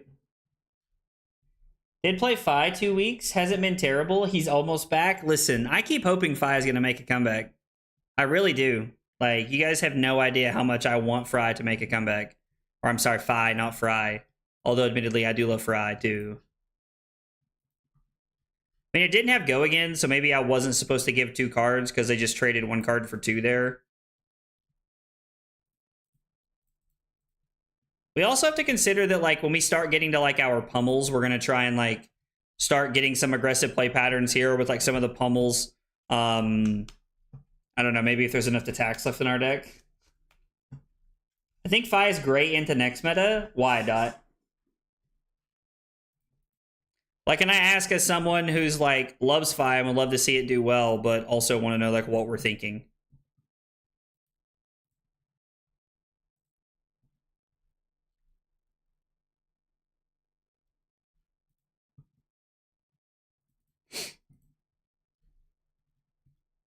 We're going for the whole thing here, boys. We're going for the whole thing here. They push a little bit of damage.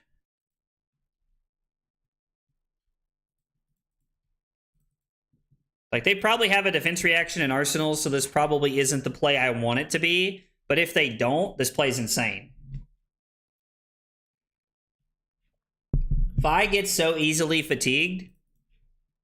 So it's really funny because there was multiple people in the chat just saying that like Fi just like rolls that. Like just like rolls Florian, and then people are saying it gets fatigued easily. So I'm always intrigued to see the difference of opinion.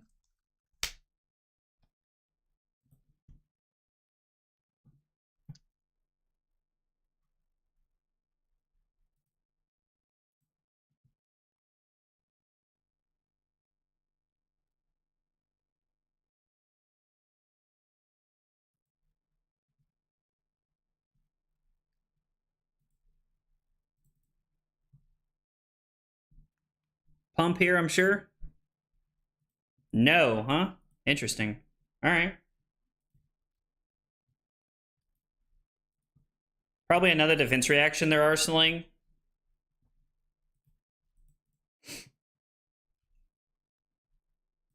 We're going to give them 4 Frostbites and pass here.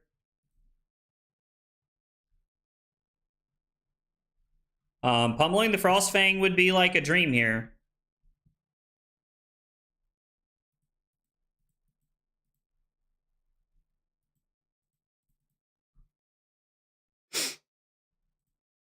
Okay.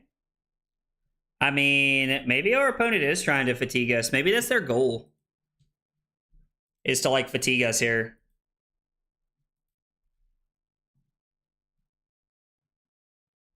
Um, 71, 75, 76. Oh, yeah. They are actually just cheating, aren't they? 71, 75, 70. Wow, they actually are. Huh, that's crazy. I did not realize that. Thank you for pointing that out. I mean, listen, if they're cheating and like we still find a way to win, then it's even better, right? Like, then it's even better.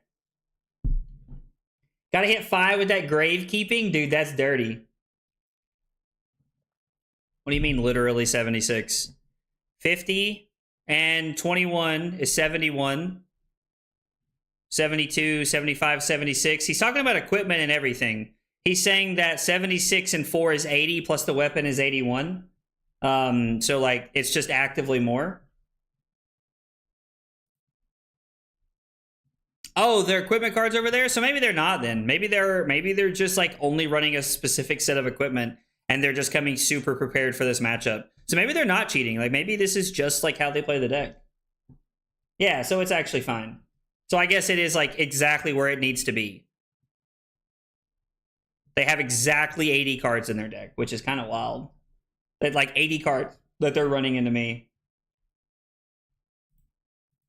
Yeah, like when I counted earlier, they were playing 73 cards into us. That's what I counted when we started the game.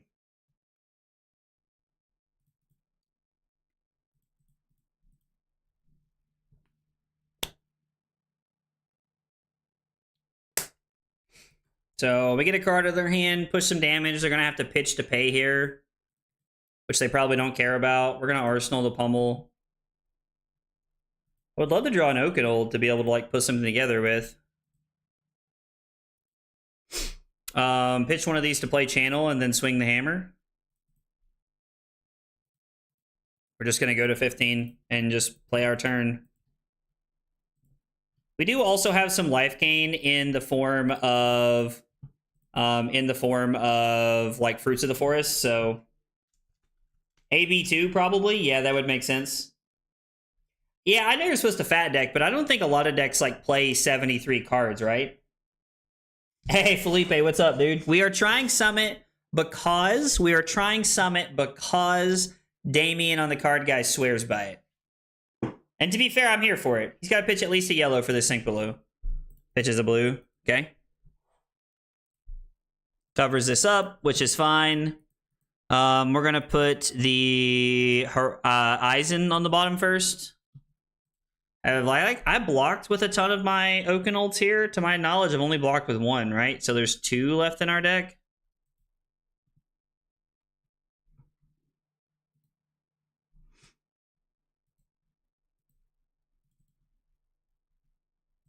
We will not search for a Mangle.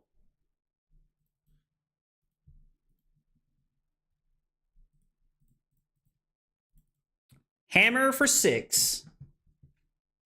Spent a lot of time thinking about summoning the new meta, and I think it is correct. I mean, it felt pretty good last game, and like even right now, like we're kind of just churning cards out of our opponent's deck. I mean, like this costs like we were able to get there off the back of some Terra Sunder plays last game. Oh God.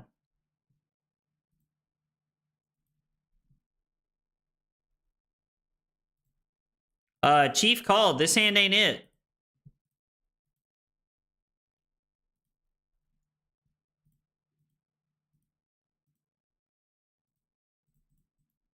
Quad Reds was not it. We will target our opponent. Take a card out of their hand at least.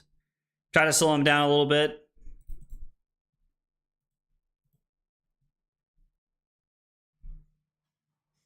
Command and Conquer Pummel could be pretty good.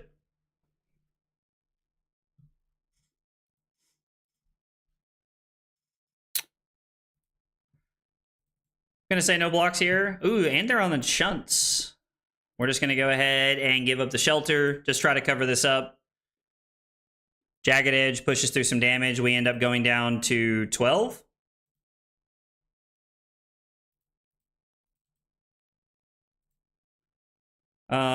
There's one more Pummel in our deck, and this is the last Command and Conquer.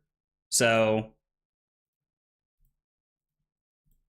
this does look pretty good from here, though. I mean, we're only pushing through 4 points, but we're going to get probably a defense reaction out of their arsenal, and we're going to get... Okay, so we got a Nip at the Heels, and we got a Shunt from their hand. I mean, I would say that's pretty good. This hand, unfortunately, is not. Block with, I guess, Imposing Visage, right? Channel Mount Eisen into swing the hammer. I keep calling it the hammer. I know it's technically not a hammer. Please don't crucify me because I keep saying hammer. This running CYB? I am not running CYB. Rompy Club, this is not my brew. This is actually the... This is 79 of the 80 from the card guys. But I changed one of the cards just as a little bit of spice for me personally. Yeah, we have like a crazy turn cycle here, actually. We can...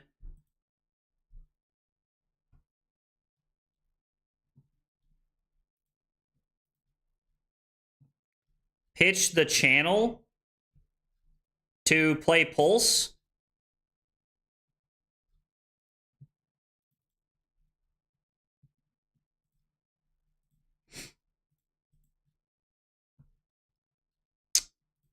We'll give them a Frostbite here. It's fine. Cover this up.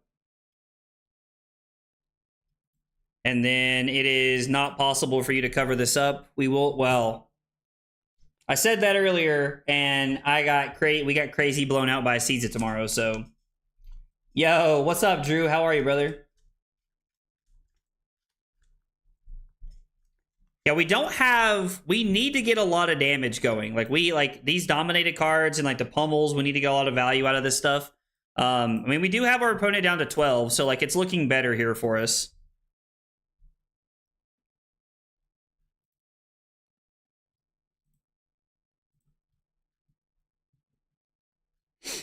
Block Imposing Visage and Coronet Peak, and then it's Channel Mount Eisen into Pole here. Pole Arm.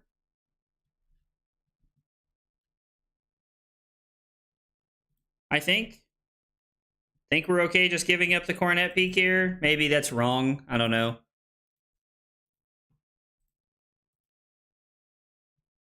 I do like the idea of trying to use Channel Mount Eisen to close the game out here. There is one more Oakenold in our deck. Maybe against Warriors, we're just supposed to bring in their Remembrance. Think it's better to block with Fruits and Crumble so you can Arsenal the Pulse. Think it's better to block. Oh, so I could have blocked 5, and then I do like that play, Cusco. That's actually a good idea. Yeah, that makes sense. I like that idea, Cusco. That would have been a better play. Having the Pulse would have been really good.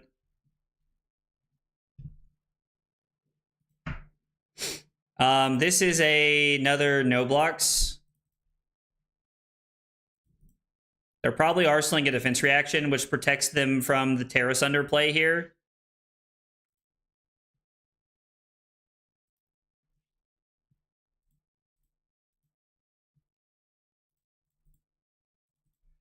If this connects, we're in a pretty good spot. Remembrance is a cool card. It's like super obnoxious in a lot of ways, but it's a cool card. I think I would have been okay with him reacting. Oh no, that was on a Steelblade Supremacy turn, right, Allen? So maybe Allen's right. Come on.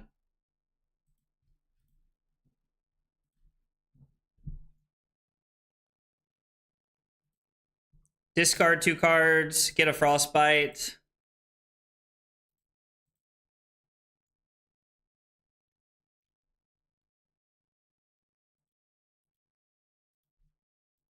Block Crumble, throw Summit.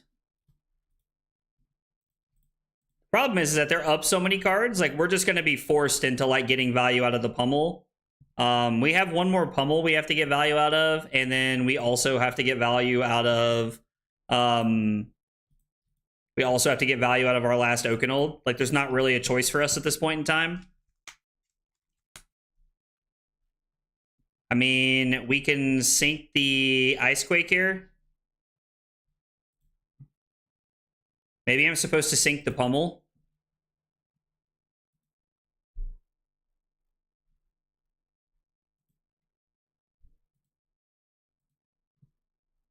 Sink below the pummel here, I think.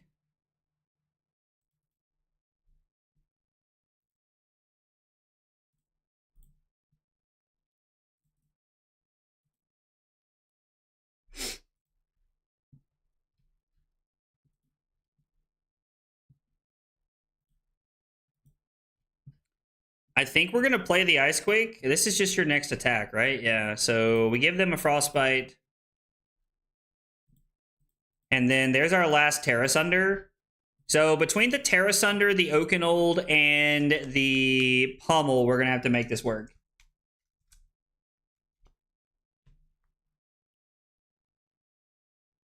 Sink the Quake. You have Crumble coming next card. Well, I'm definitely not gonna ban you, but it was not Crumble that we drew. So we drew the Blizzard.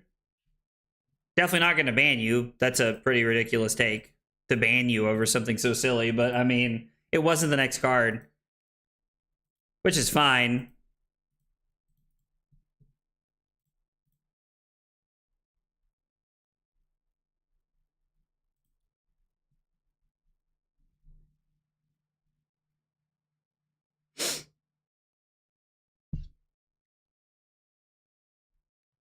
Do we have to pummel this? Like, is there any world?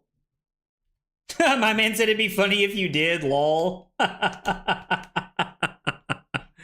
Oh, would be funny. That I agree with. It would be funny. Yeah, I mean, there's no defense reaction arsenal. We might as well just take the value we can get here. It's just 9 Dominite.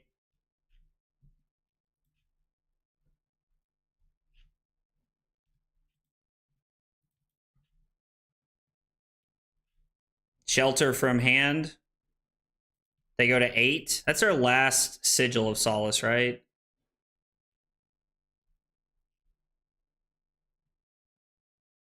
Yes. I don't think discarding to gain life is correct.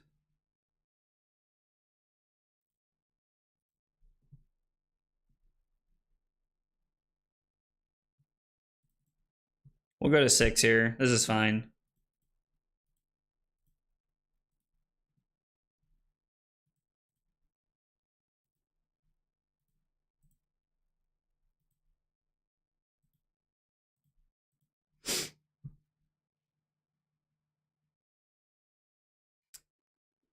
He's Carl. He knows what all those buttons do. Carl, the unpaid intern. Did I miss something? What? I feel like I really missed something here with what Trent's talking about.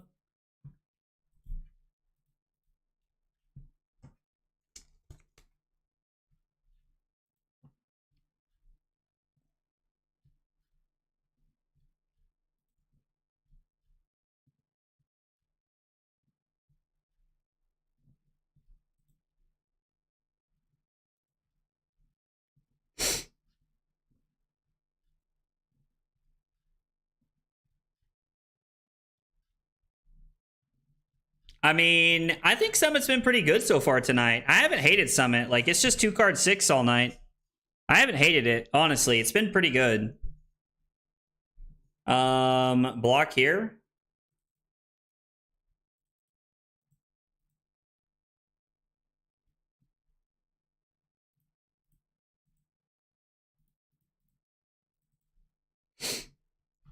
I mean, we'll just keep coming in for 6 here. Like, the problem is life, honestly. And the fact that, like, they'll just get to route us at some point is what scares me. I mean, the pummel's coming up this hand, which is, like, fine. I want to arsenal the pummel is what I want to do.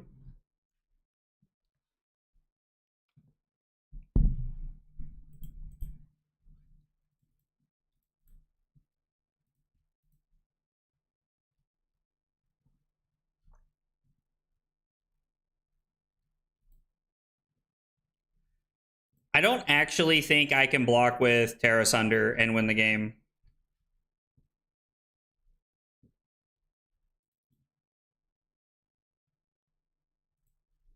I think we have to have Terra Sunder.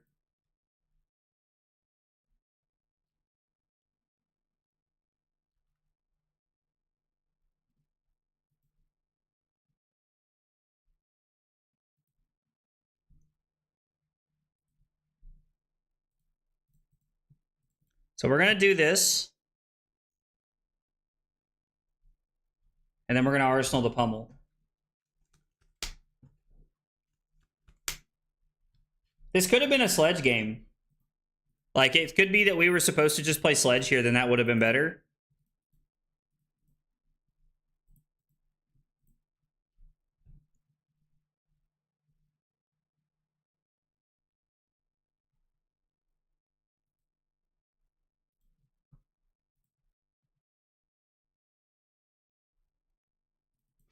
mean, I guess if it's the route, we're just dead.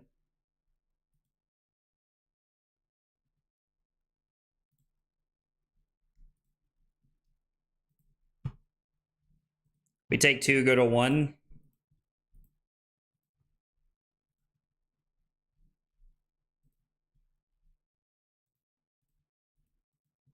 We're attacking for 5. Huzzah! As we stare into the face.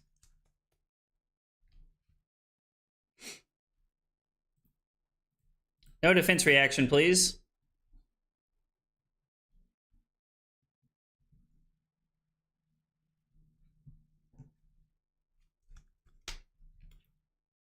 Have to admit, pummeling Fruits of the Forest was not on my list tonight.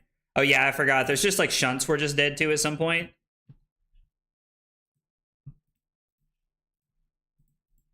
Like even a shunt just kills me here. Like 1 blue shunt just kills me. Oh yeah, we're super dead.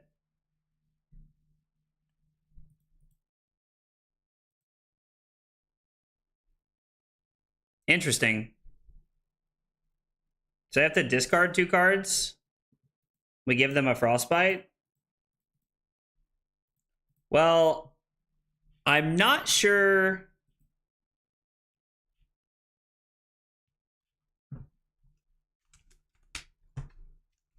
Maybe we had to set up Crumble. Like maybe Crumble was enough. I mean, the crazy part is like we've gotten close.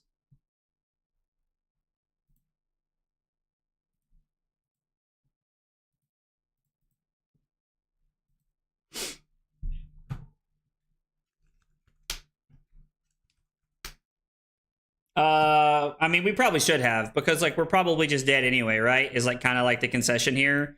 So it might have just been correct to make that play. Uh-oh.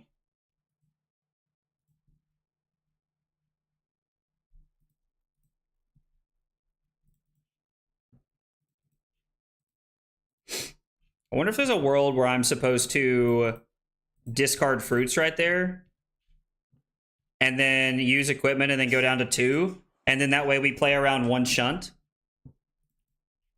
Maybe that's just better. We're going to put 1 here so that we have 1.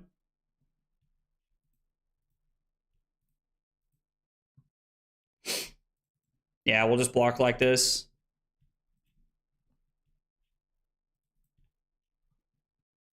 It's like I don't think Go Again does anything for them.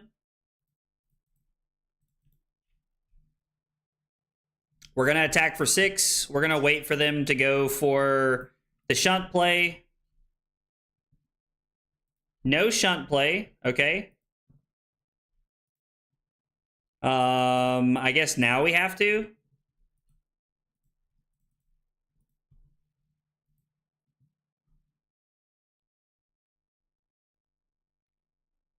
Uh-oh. Is that enough to kill us? That's exact.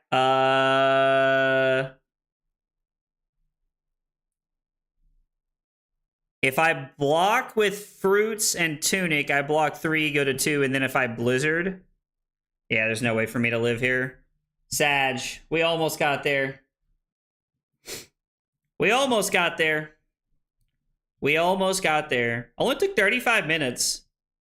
And I mean, most of that was just me, like, going back and forth, like, just kind of, like, talking about the different play patterns. Yeah, they had the 1 shunt coming up there that was left.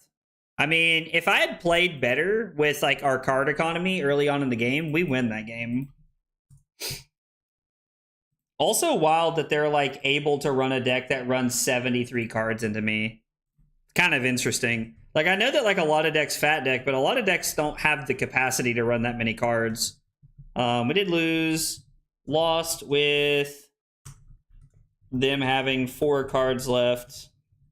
I played card economy battle poorly to start. Lost us the game late. Yeah, I think if I play better off of like our card economy, like value there, we're able to do better later in the game. And I think it just kind of put us I think just me kind of playing like pretty loose with like our card economy there. They want me to go first. All right, so against Mario, I do have a plan for Mario somewhere on here. Mario is all of our standard equipment, plus polearm. And let's see, maybe we want their remembrance in this matchup. Maybe we're going to play 61 with their remembrance this time around. Because we ran Pummels, 2 Arctics, right? And the E-Strike, maybe? Yeah, and the E-Strike. You know what? Let's run their remembrance and let's just run 61. I'm actually a pretty big fan of trying to run 61 cards here. I think it should be pretty fun.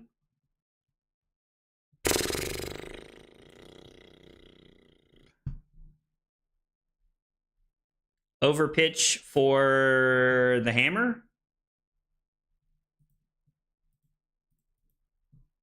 And then just Arsenal Sink Below, I guess. Yeah, I would like, you know, it's kind of crazy. Like, I would honestly really like to see a Crumble or a Visage in, like, one of our opening hands. I would be curious to know what the probability of, like, what the probability of there being 6 cards available in your deck that you want to see to start the game would be. Like, what that would look like. Like, statistically, I wonder what that would look like. Did we just discard Shelter here?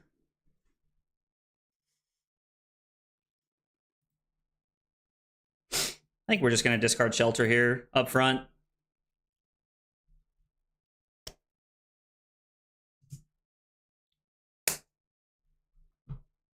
I think I'm okay with this.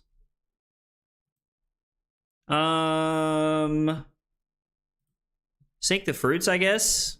Finding Crumbles, exactly what we wanted to see. It's actually pretty solid. And now we still have the prevention left. Like, we still have the 3 prevention floating, so you attacking me with your dagger does virtually nothing.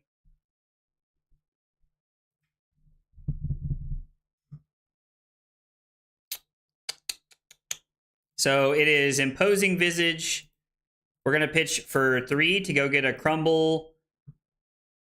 I assume we're going after Flick Knives here again, and then it's going to be pitch this to get a card out of your hand. We could always go for the Arsenal Channel Lake Frigid play and try to set that up for next turn. I think that Jarl is running Rampart, should also run Rampart and CYB. I mean, if we're going to run Rampart and CYB, we should just be on Titan's Fist, right? Because, like, Summit doesn't really get the value that it wants if we have a shield over here, and I think that kind of hurts us, right? I think we'll get marked here. This is fine. God, I would love for this to be a blue.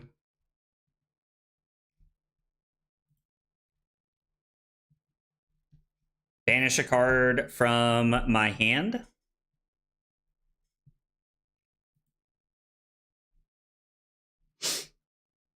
Feels like giving Stalagmite with all the 0-cost reactions they run is probably not going to be the greatest thing here. It's exclamation point deck. It's exclamation point deck, Synthetic. Hey, Annabelle, what's up? McCornet Enjoyer, glad to see people are going back to it. I mean, I like it. It's felt okay tonight. It's not been like the end of the world so far tonight.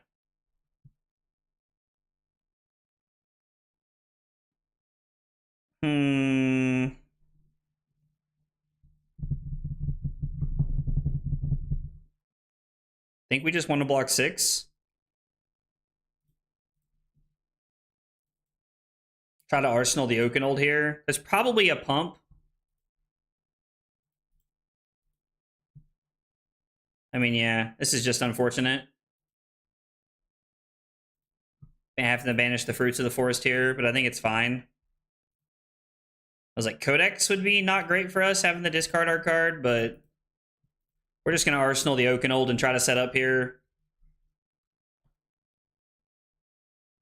I mean, this is exactly the hand we want.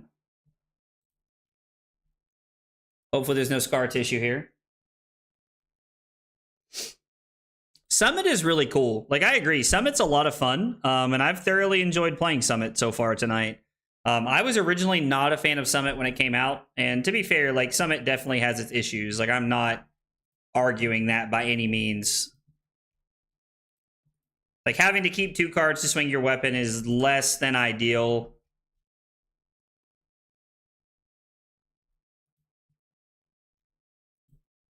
I mean, I'm going to be honest. I really don't think we care about this. Like, I think we're just going to take 7 and we're just going to fuse the Oakenold. We're going to fuse the Oakenold, gain some life, and Arsenal Channel is going to be the play.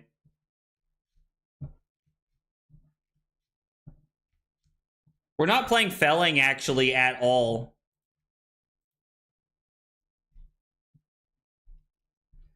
Okay, well, that's super obnoxious. God, that freaking sucks. Is that 2 take up the mantles in 3 turns?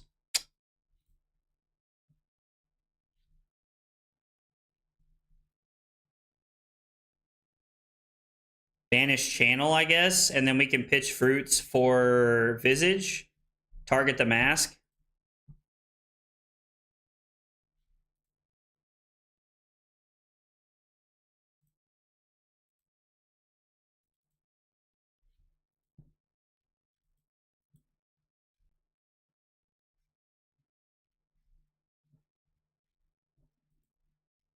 Oh, did he really pitch one last turn as well?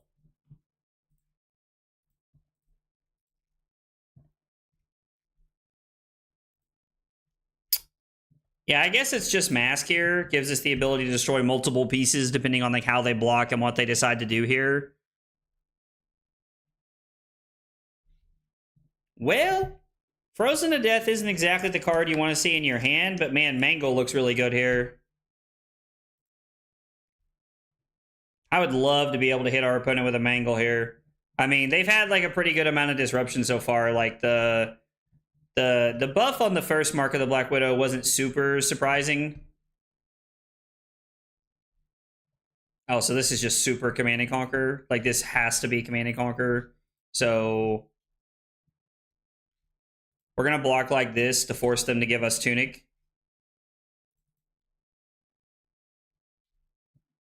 If they want to throw CNC at us. If they're going to Codex into CNC.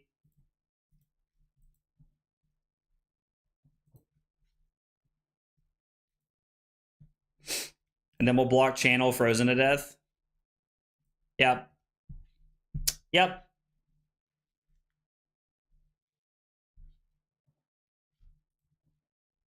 Been stressed revising all week? What do you mean? I'm not sure what you mean, Annabelle. I mean, I guess we also could have like hit that with the Blizzard. And like ended their turn. We could have blocked Frozen to Death and then played the Blizzard. Probably would have been a better play. Definitely would have taken less damage that way. I mean, I guess it would have been the same amount of damage.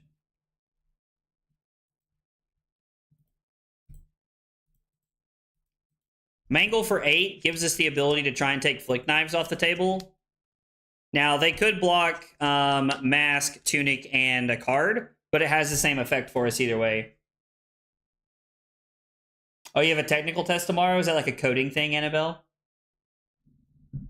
Also, guys, by the way, thanks for hanging out. Thanks for being here tonight. Appreciate y'all chilling while we're playing Jarl. I really enjoyed playing Jarl. Clearly, I've got a lot of room to work and like grow off of here from playing Jarl. It's been a hot minute, but it has been fun. I've really enjoyed it. Make sure if you're new to the channel, make sure that if you're on Twitch, you follow. And if you are on YouTube, you subscribe and like the video. It goes a long way in helping me out. Also, if you're interested in improving your game, we're going to shamelessly plug sponsors. ! Codex in the chat. It's a great way to keep up with all of your games and take notes and keep up with everything after your match and be able to keep up with all the notes and everything like that. So if you're looking to improve your game, check out the Codex Journal. !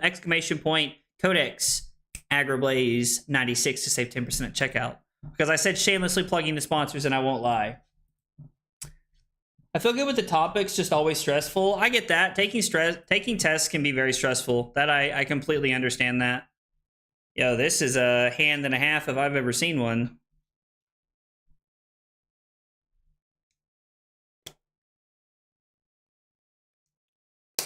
I think we would have got there against the Dory if we'd had Remembrance last game to shuffle in like more damage.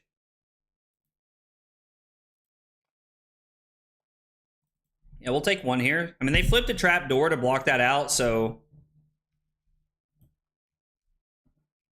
shamelessly plugging sponsors. Absolutely. I mean, I do enjoy the notebook. I didn't have anything to do with it, though, Josh.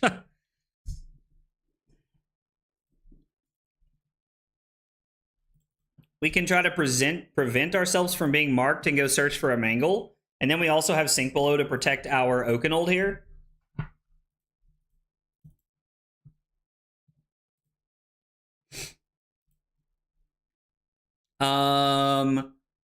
I guess we should sink this, right?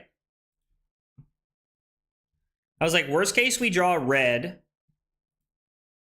Yeah, worst case, we draw red, and then we're doing exactly what we're doing. Best case, we draw blue, and we get to activate Gauntlet and then throw this for 10.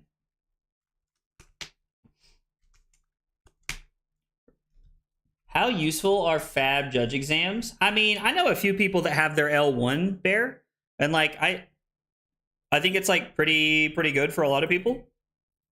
That, you know, that like to have that. I'm not personally a fan of, you know, like having my judge test or anything like that. Like, it's not something that really appeals to me. So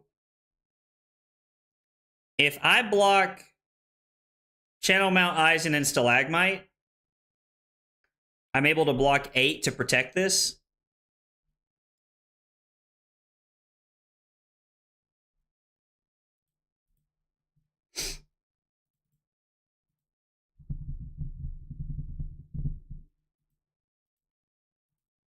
Okay. I mean, my opponent's just willing to let that go, which is like fine, I think. We're just going to fuse with Crumble here. I hate to pitch Frozen to death when we want to destroy their Flick Knives, but I think I'm okay with just throwing Oakenold for 9 here. Guess, do judge exams improve your gameplay? I imagine that like it's not gonna hurt you to know the like more in-depth rules of the game. Jim is actually a like local-ish judge, and when I say local-ish, I mean he's about 2 or 3 hours from me. But Jim is a local judge that does a lot of like the pro quests that we attend in like other cities and stuff like that. So Jim would actually be a great resource. If Jim's hanging out in the chat, I was like, I saw him send a message a minute ago. Sorry, Jim, to kind of put you on the spot here. But if Jim doesn't mind, I think he would be a really good resource to be able to ask about something like that. Because I don't think it's ever going to hurt you to know more about the rules from like a competitive standpoint. I just don't see a world where that could be not beneficial, you know? Like, I just don't see a world. Yeah, but barely. Yo, I see what you did there, buddy. I see what you did there.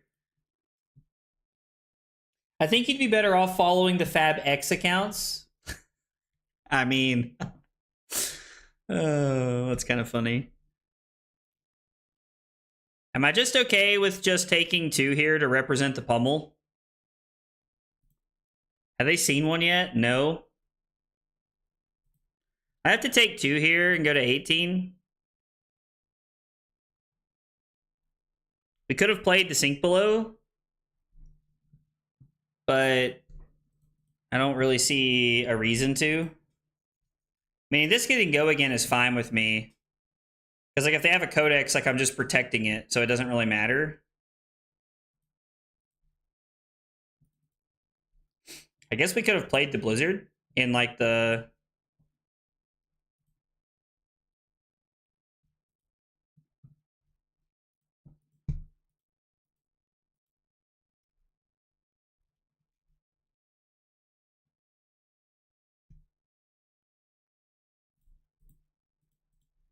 I really like representing the pummel here. The judge test helps a lot, but it doesn't teach a lot of general game knowledge. From personally taking the L1 test, I don't think it noticeably improves gameplay, but it does force you to learn recent rule clarifications. I mean, knowing recent, you know, like rule clarifications could help for sure. Our opponent just 100% called my bluff.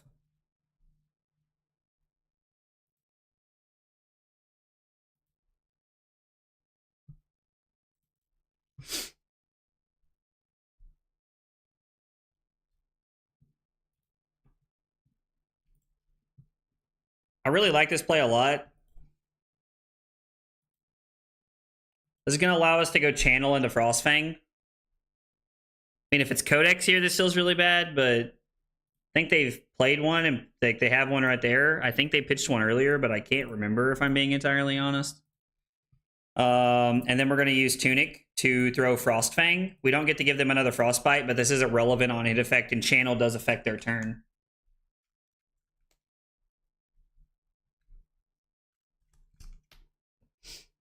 Let me know if you want some suffering matchups. I've been on Slapdash for the last 2+ weeks. Brother, I don't know if I want to suffer that badly. I have noticed there's a lot of people playing Slapdash. Like, why are we playing Slapdash when Aurora's not gone yet? I don't understand. I'm actually genuinely confused. Win this one for the troops, please. Trent, what's up, dude? My gameplay can attest for you that even an entire judge career does not improve your gameplay, bro. Jim's just absolutely annihilating himself in the chat, dude. I love it. I love it.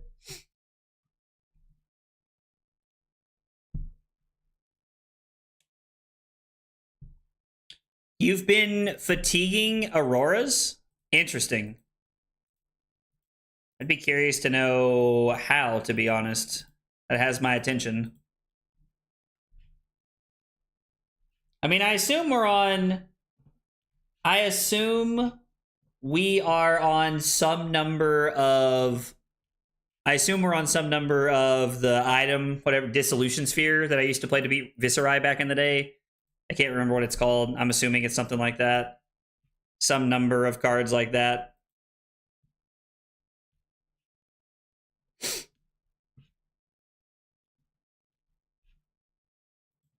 Opponent's making some interesting choices. Aurora will be gone in a week today. We Make Best said, winnable matchup, trust. Listen, I'll take your word for it, man.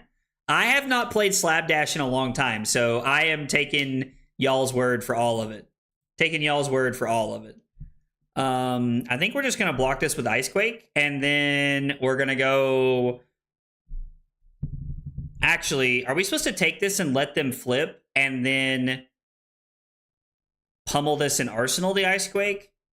It's pretty greedy to let them flip here.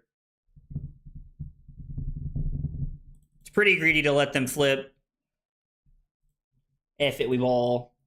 Ran to Zach today while he was on Rhinar. Bro had a godly BRB turn that you just ate and still won. Were you playing Vincent?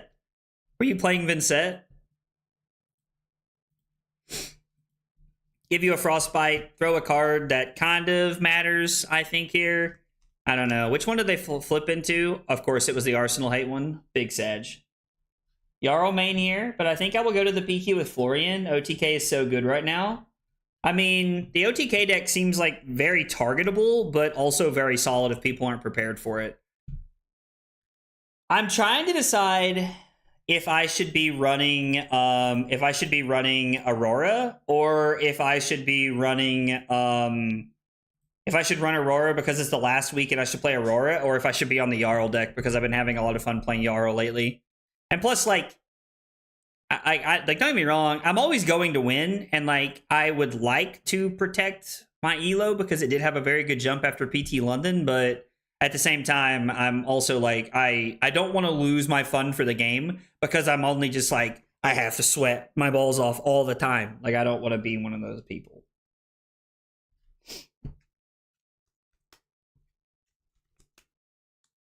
Oh, we had no AB. The Gamer 101, you should let them flip. Are you saying that because you want Mario to win, or are you saying that because like you thought it was actually correct? Genuinely just asking. We're playing against Mario. I think we went first. Hopefully we're gonna win. Like to get a 2-2. Like to get a good record going here. They discard Stains of the red back, and we're gonna get another card out of their hand with the Frostfang here. Probably pitch something if I had to guess. Lightning Runeblade is a blast, dude. Lightning Rune, like, I'm telling you, man, like, it is like the Lightning Ninja that I always wanted. It's like what I wanted Fi to be, except Fi was insane when he came out, so I'm griping for nothing. I do like keeping the channel around with them having a Frostbite and we're taking 2 cards out of their hand. I do like this play.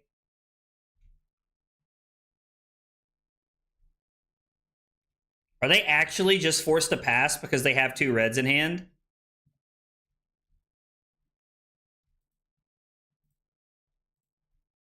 I think the best play is just Icequake, Command and Conquer for 9. Discard the fruits to gain some life, and then Arsenal Arctic Incarceration. I think we're setting up pretty well here. This has been a couple of like really good disruptive turns in a row. If we could have pitched 3 ice cards, I probably would have taken that play. Rosetta came out in October, I think. I'm playing Fight the Battle Harden this weekend. Yo, Dylan, let's go, dude. I hope you take it down. What Battle Harden is this weekend? I'm so out of touch with events. I don't think there's anything really close to me until Vegas. Like, it's Pro Quest, and then I think there's a little bit of a break until Vegas is kind of like where I'm at right now, I think. So, you get another Frostbite, you lose your Arsenal. We're going to gain some life, go back to 16 here. There's no Reaping Blade, so I can do this pretty much whenever I feel is best. And then forcing them to play through basically 1 Frostbite because of the Tunic here. That's gross, friend. This guy's over here like, I'm not your buddy, guy. I'm like, I'm not your pal, buddy. If you guys ever watch South Park or not, but I'm a big South Park weeb. I think we're going to say no blocks here since we have Shelter and we have the Pulse.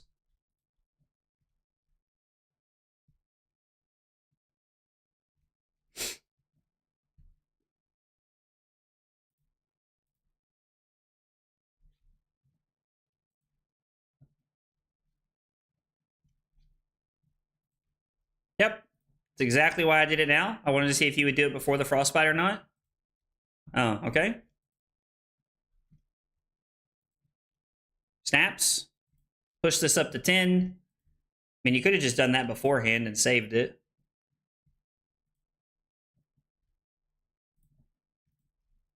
Defense reaction to push this up to 10.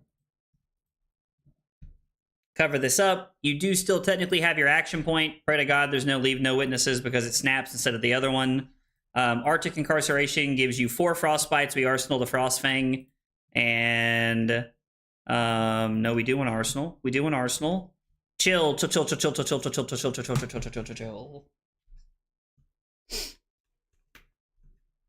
Singapore? Pro Tour Singapore is in July. Oh, Battlehard Minneapolis? Yo, let's go. Is it being filmed? Do we know? Do we know if it's being filmed? There's nothing in the Southeast for quite a while. Yeah, Jim, that makes me kind of sad. I won't lie, brother. 4 Frostbites is awesome, dude. Red Arctic is great tech from Damien, bro. And yes, I'm going to glaze the shit out of Damien tonight because this deck is awesome. Good comeback to the start. It was like 36-19. Thanks, Felipe. I appreciate it. Damien did tell me before I started playing that this is one of those decks that like you kind of like have to play from behind with sometimes. Yo, I think my man's all reds. I think my man is all reds. Because technically if there was a yellow... No. They're not all reds. They're trying to decide how they want to play this out. I was like, dude, if you're all reds after an Arctic, I'm like so sorry. But also like, we're so good at this game. Philly, like, Worlds being Philly is pretty cool. I do agree. I'm glad that it's close. I'm going to be honest, I don't really like Philly that much. Like, Philly's Philly, but I am glad that, like, it's close. Oh, up 6 and run into Le Dagger.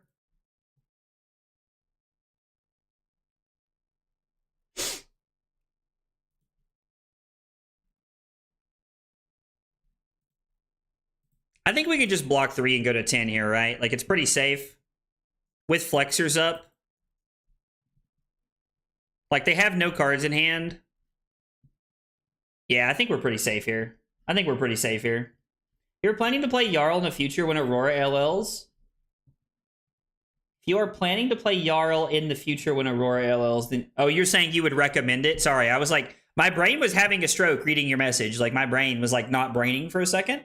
But yeah, I'm not gonna lie. Like, I actually really enjoy Jarl. I'm very stuck between should I run out Aurora for her last hurrah. You know what? Let's run a poll really quick. What do I play for PQ this weekend?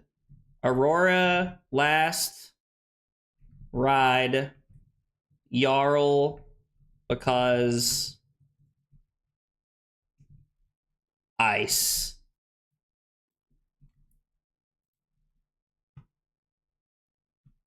All right, so, and then let's also get a poll going. Hang on. Manage poll. Create new poll. Question. Aurora, Last Ride, or Jarl, because Ice. All right, we got 2 polls. We got one going up on YouTube, and we have one going up on Twitch as well. So whichever platform you're hanging out on, vote on those. Like, well, let's live on the edge. You guys can decide what I play this weekend. You guys can decide. Everyone vote Jarl, Chris said. Bad poll, no Reinar pivot. Dude, you all crack me up sometimes. Oh, I'm not gonna lie. I actually, like, my gut tells me I should just run Aurora out for the last ride because it's the last weekend I'll have this opportunity. But at the same time, like,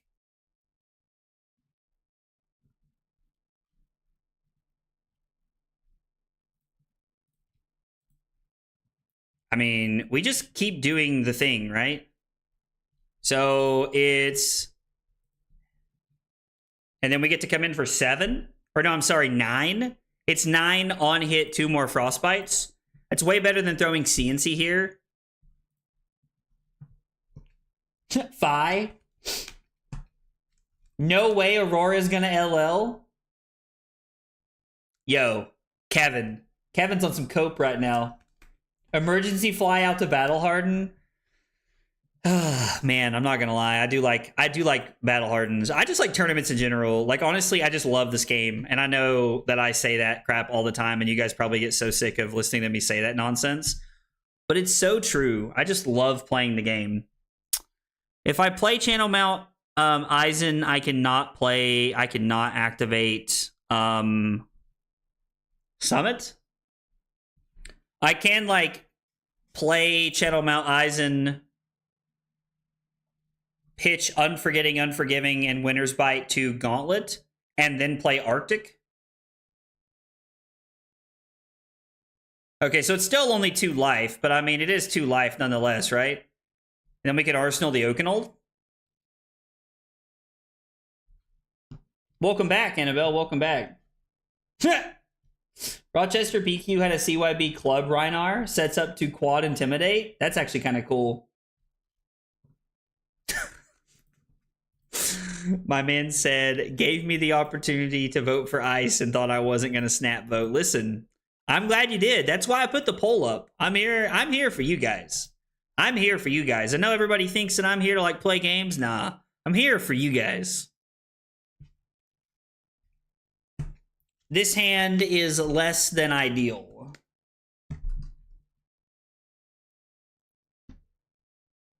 Channel is actually not as good as I would like for it to be because it's only equipment zones. I was reading that, but I did think what Trent was thinking, and it would have been insane.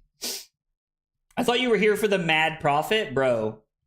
I don't know, like, what mad profit you guys are referring to, but, like, you can ask other people who have YouTube channels that are either larger than mine or the same size as mine. Like, there's a reason I do this after work. There's a reason I have to do this after my 9 to 5 every day.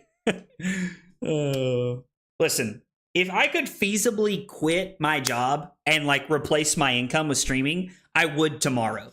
I love streaming. I love hanging out with you guys. I love talking to you clowns. I just like being here and chilling with y'all. I watched some of Ethan's PQ. I didn't get to watch the whole thing, unfortunately. Am I just pummeling the Oakenold in my arsenal? Like, are we just gonna block with the gauntlets? Even if this is Toxin, it doesn't do anything. Scar Tissue would go up to 8. Which means Flick could potentially kill me. So maybe I'm not just supposed to like greed that much. Is there any world that I block 5 and just swing 8? Like, this is probably just the correct play, right? And we're just supposed to swing 8 and just like try to keep the tempo up here. Don't get me wrong, I would love to just like greed out and just be like pummel a non-fused Oakenold because I'm a bum like that. But this is the correct play.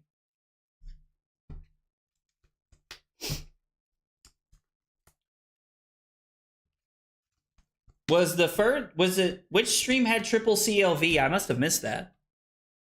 I missed the triple CLV. You would block with headpiece? Actually, I had to do work this weekend and mod. Oh no, I had to mod for Ethan. Josh, nobody feels sorry for you that you got to like watch Flesh and Blood all weekend and like be in the chat telling people not to be boobs the whole time, bro. Like, come on now. Come on now.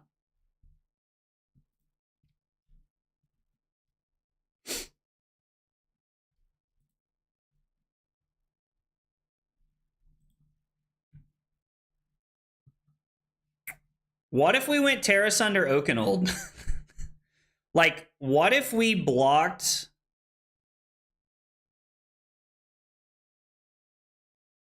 What if we just didn't block? Because this basically blocks for 0, right? We could block 1, I guess, with Coronet Peak. I feel like we might just get Ulta punished here if it is Codex, which we've seen 1 to 2 pitched. I know it's been sitting over there for a while. There's been multiple hands where Codex would have worked, right? I feel like I'm just trying to be Greed Monster, to be honest. I feel like I'm just Greed Monstering right now. We're probably just supposed to block Roiling Fisher and then swing Summit for 6. Is there any world we're supposed to just activate Coronet Peak this turn? Or maybe we just swing 7.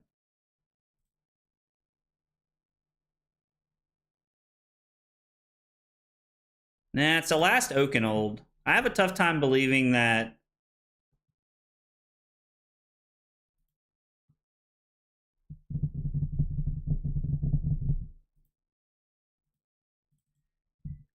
Let's take 2. Let's go to 8.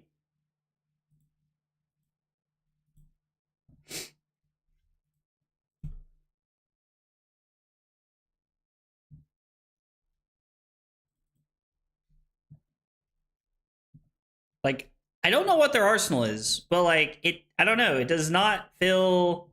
I mean, I guess we're supposed to block that, maybe. This is literally just 1. It is impossible for them to have multiple reactions. They could have another Justinick here.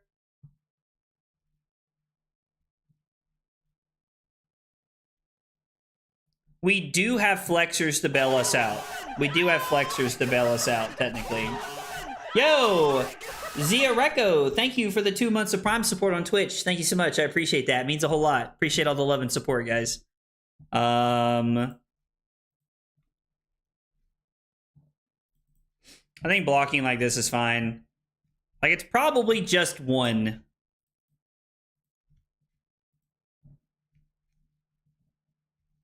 We are behind on cards, but I'm not super worried about that, to be honest, because we have their Remembrance. I'm honestly not super worried about that. Whether I should be or not is a different story, but I'm not super worried about that. I was waiting for Drew or Trent to time them out on site. Yo, that's so toxic, Josh. I'm so here for that, bro. Even though I love Drew and Trent, it would have been hilarious. We are just going to Remembrance here. And we're going to get back...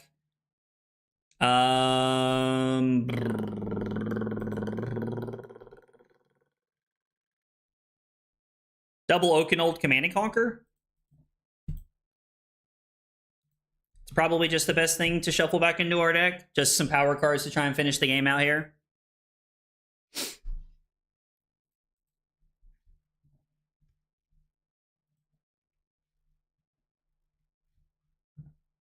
We keep doing this thing where we don't draw Earth cards to fuse with. I probably should have checked to see if there was like, I think there's Fruits of the Forest left, right? Up sticks and run. Okay. So this is going to be for 5. So it's going to be block 5 and swing the pole arm.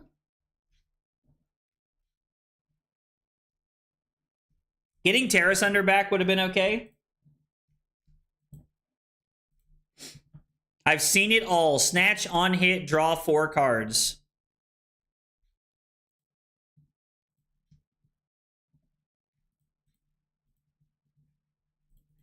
I mean, to be fair, Snatch on hit, draw 4 cards is crazy work. That is like crazy work.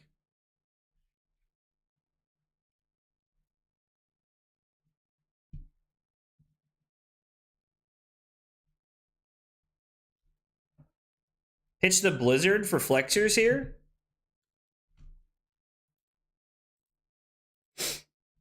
This feels like a good a flexor turn as any.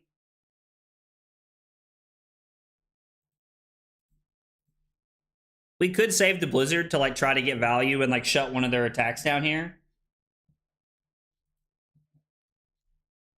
Remember, it's crumbles in my opinion. Fatigue isn't something on the table where the game stands. I'm not super worried about fatigue. I was more worried about putting in power cards was the goal here.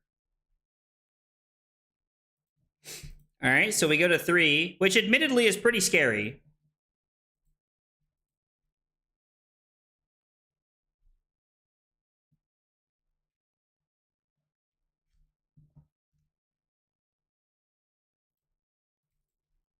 I think we're playing around a pump here. Because this could be Toxin to give something -3.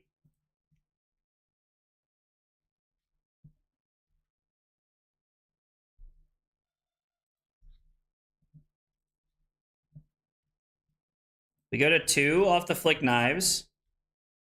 We should have Fruits of the Forest coming up next.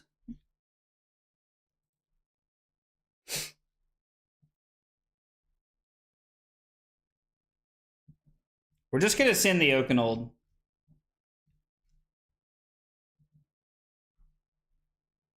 Robin was in the finals both days, right? If I remember correctly.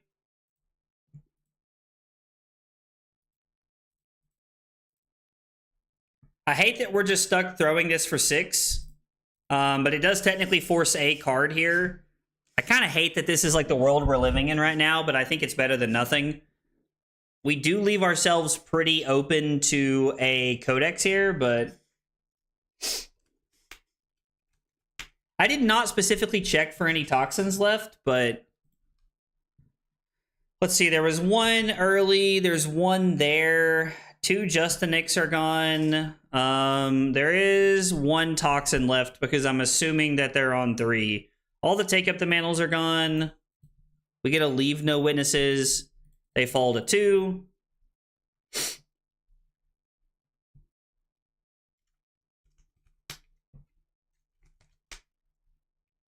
Is this a reaction?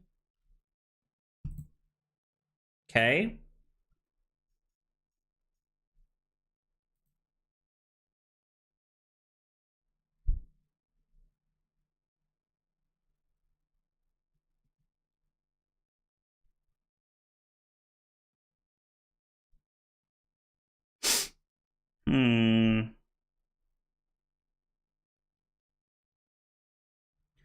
So are we supposed to play the Blizzard here? Because if I block 8 and then they just like pass, I think I have to Blizzard here before this attack to like force them into making a decision. There is a codex giveaway this Sunday, yes.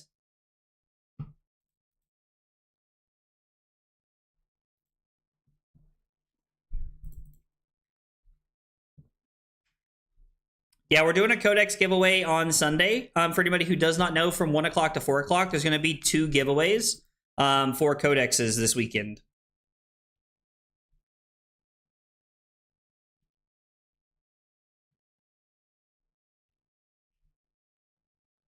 And it's because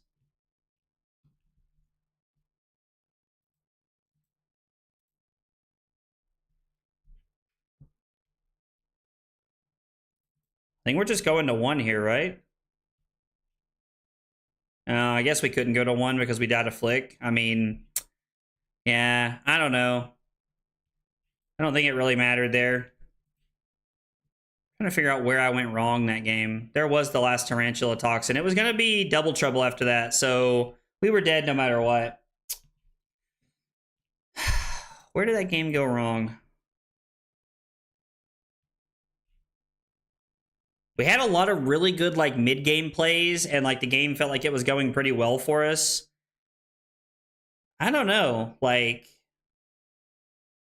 I'm just sitting here like thinking about the entire game. Like I know that we sat on that Oakenold for at least 5 turns without being able to fuse it. Like I don't know where there was what?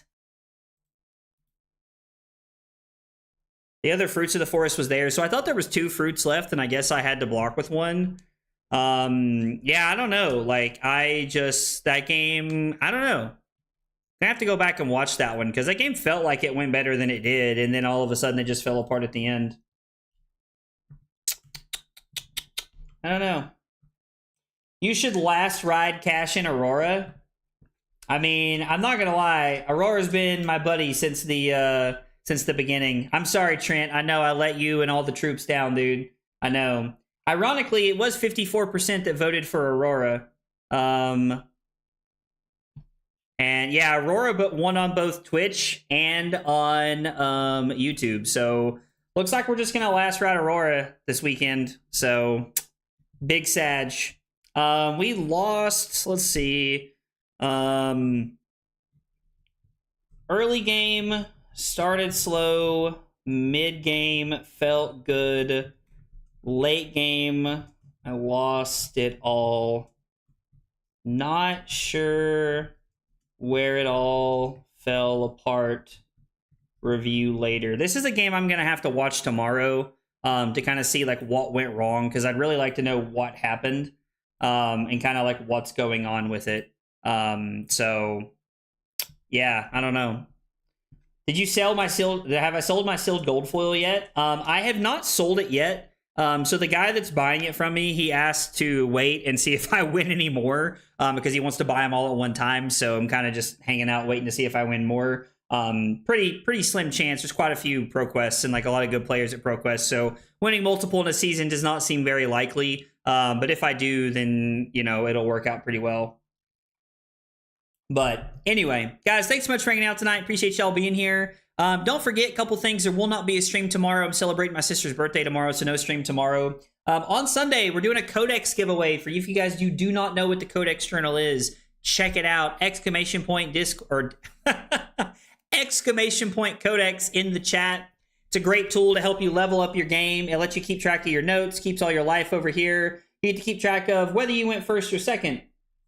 Like how prepared you were into the matchup, who'd you played against, any matchup notes that you wanted, any conclusions, so like any like notes that you wanted to take about like how you feel about it. There are going to be 2 winners on Sunday. One winner is going to win a special edition of the Agroblaze 96 Codex Journal, and then the other winner is going to get to pick whichever journal they would like from the Codex site. I'm going to put you in touch with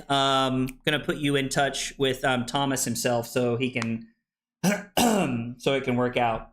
Pick me for the codex, just lock it in, man. Sense like, listen, I don't want any special treatment, just lock it in though, just lock it in.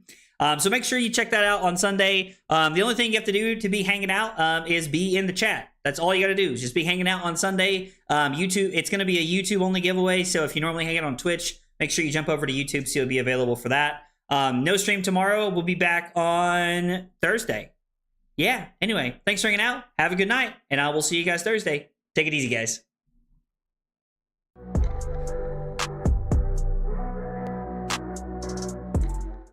Kyle requested 5 subs of water.